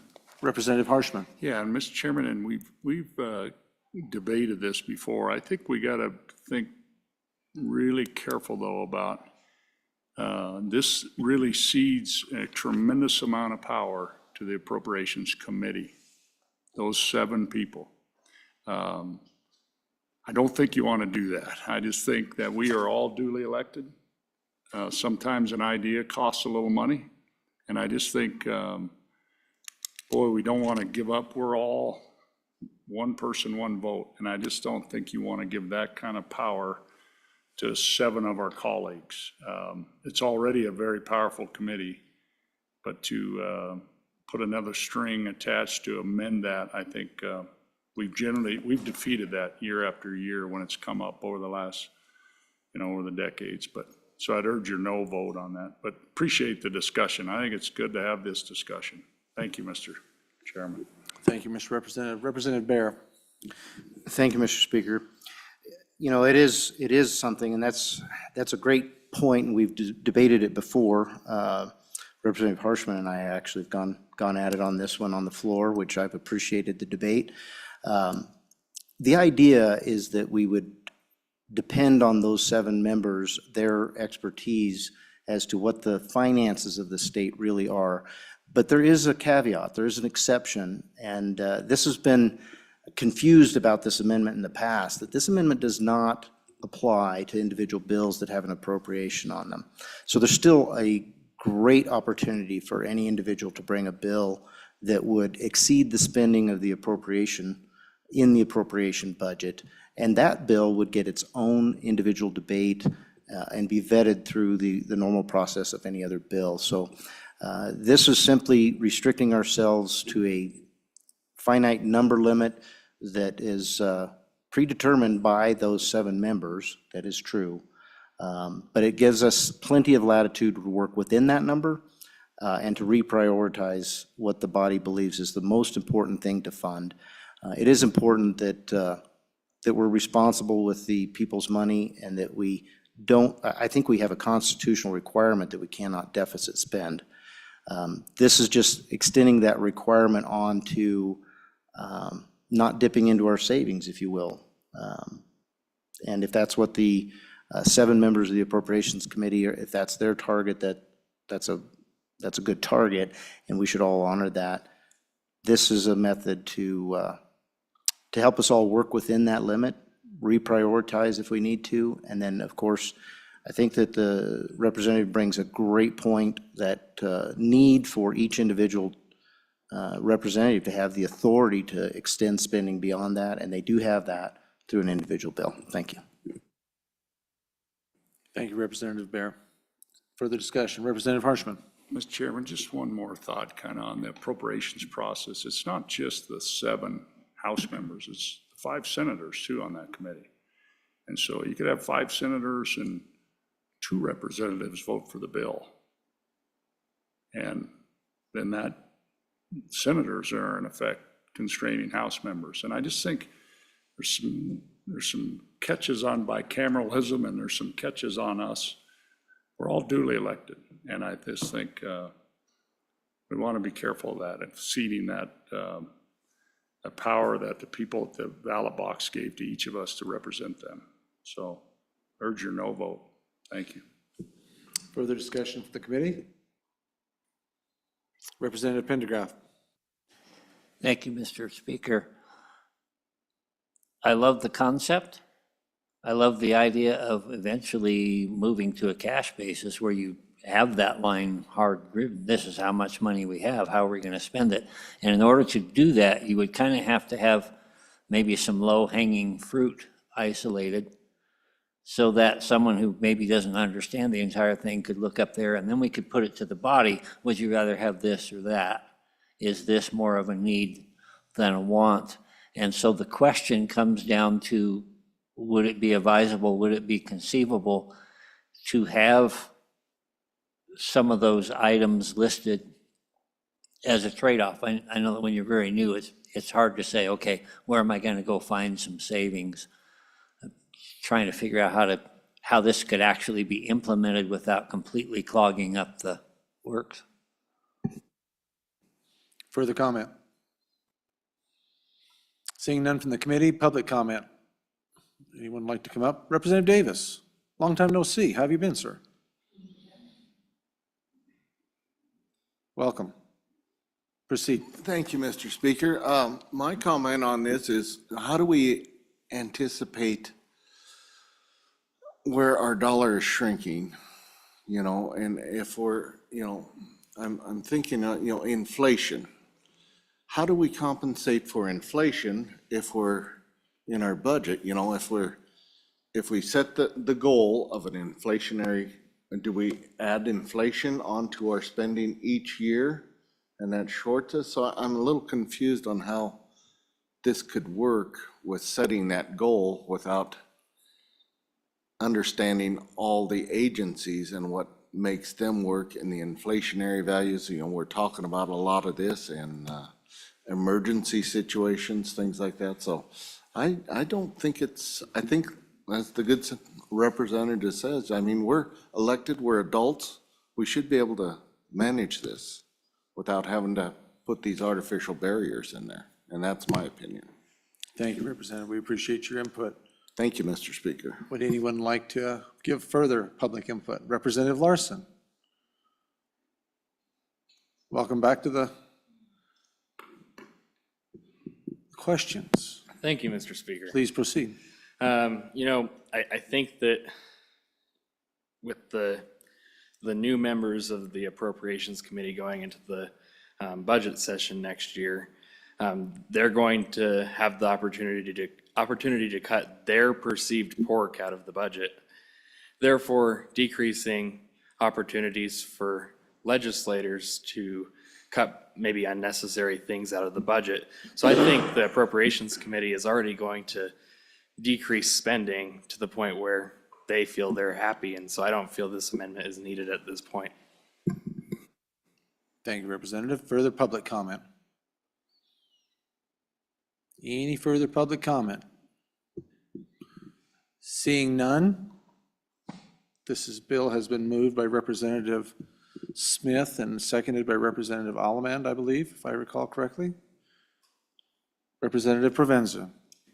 Thank you, Mr. Speaker. I just want to note for members of the public that there are quite a few appropriators on this committee.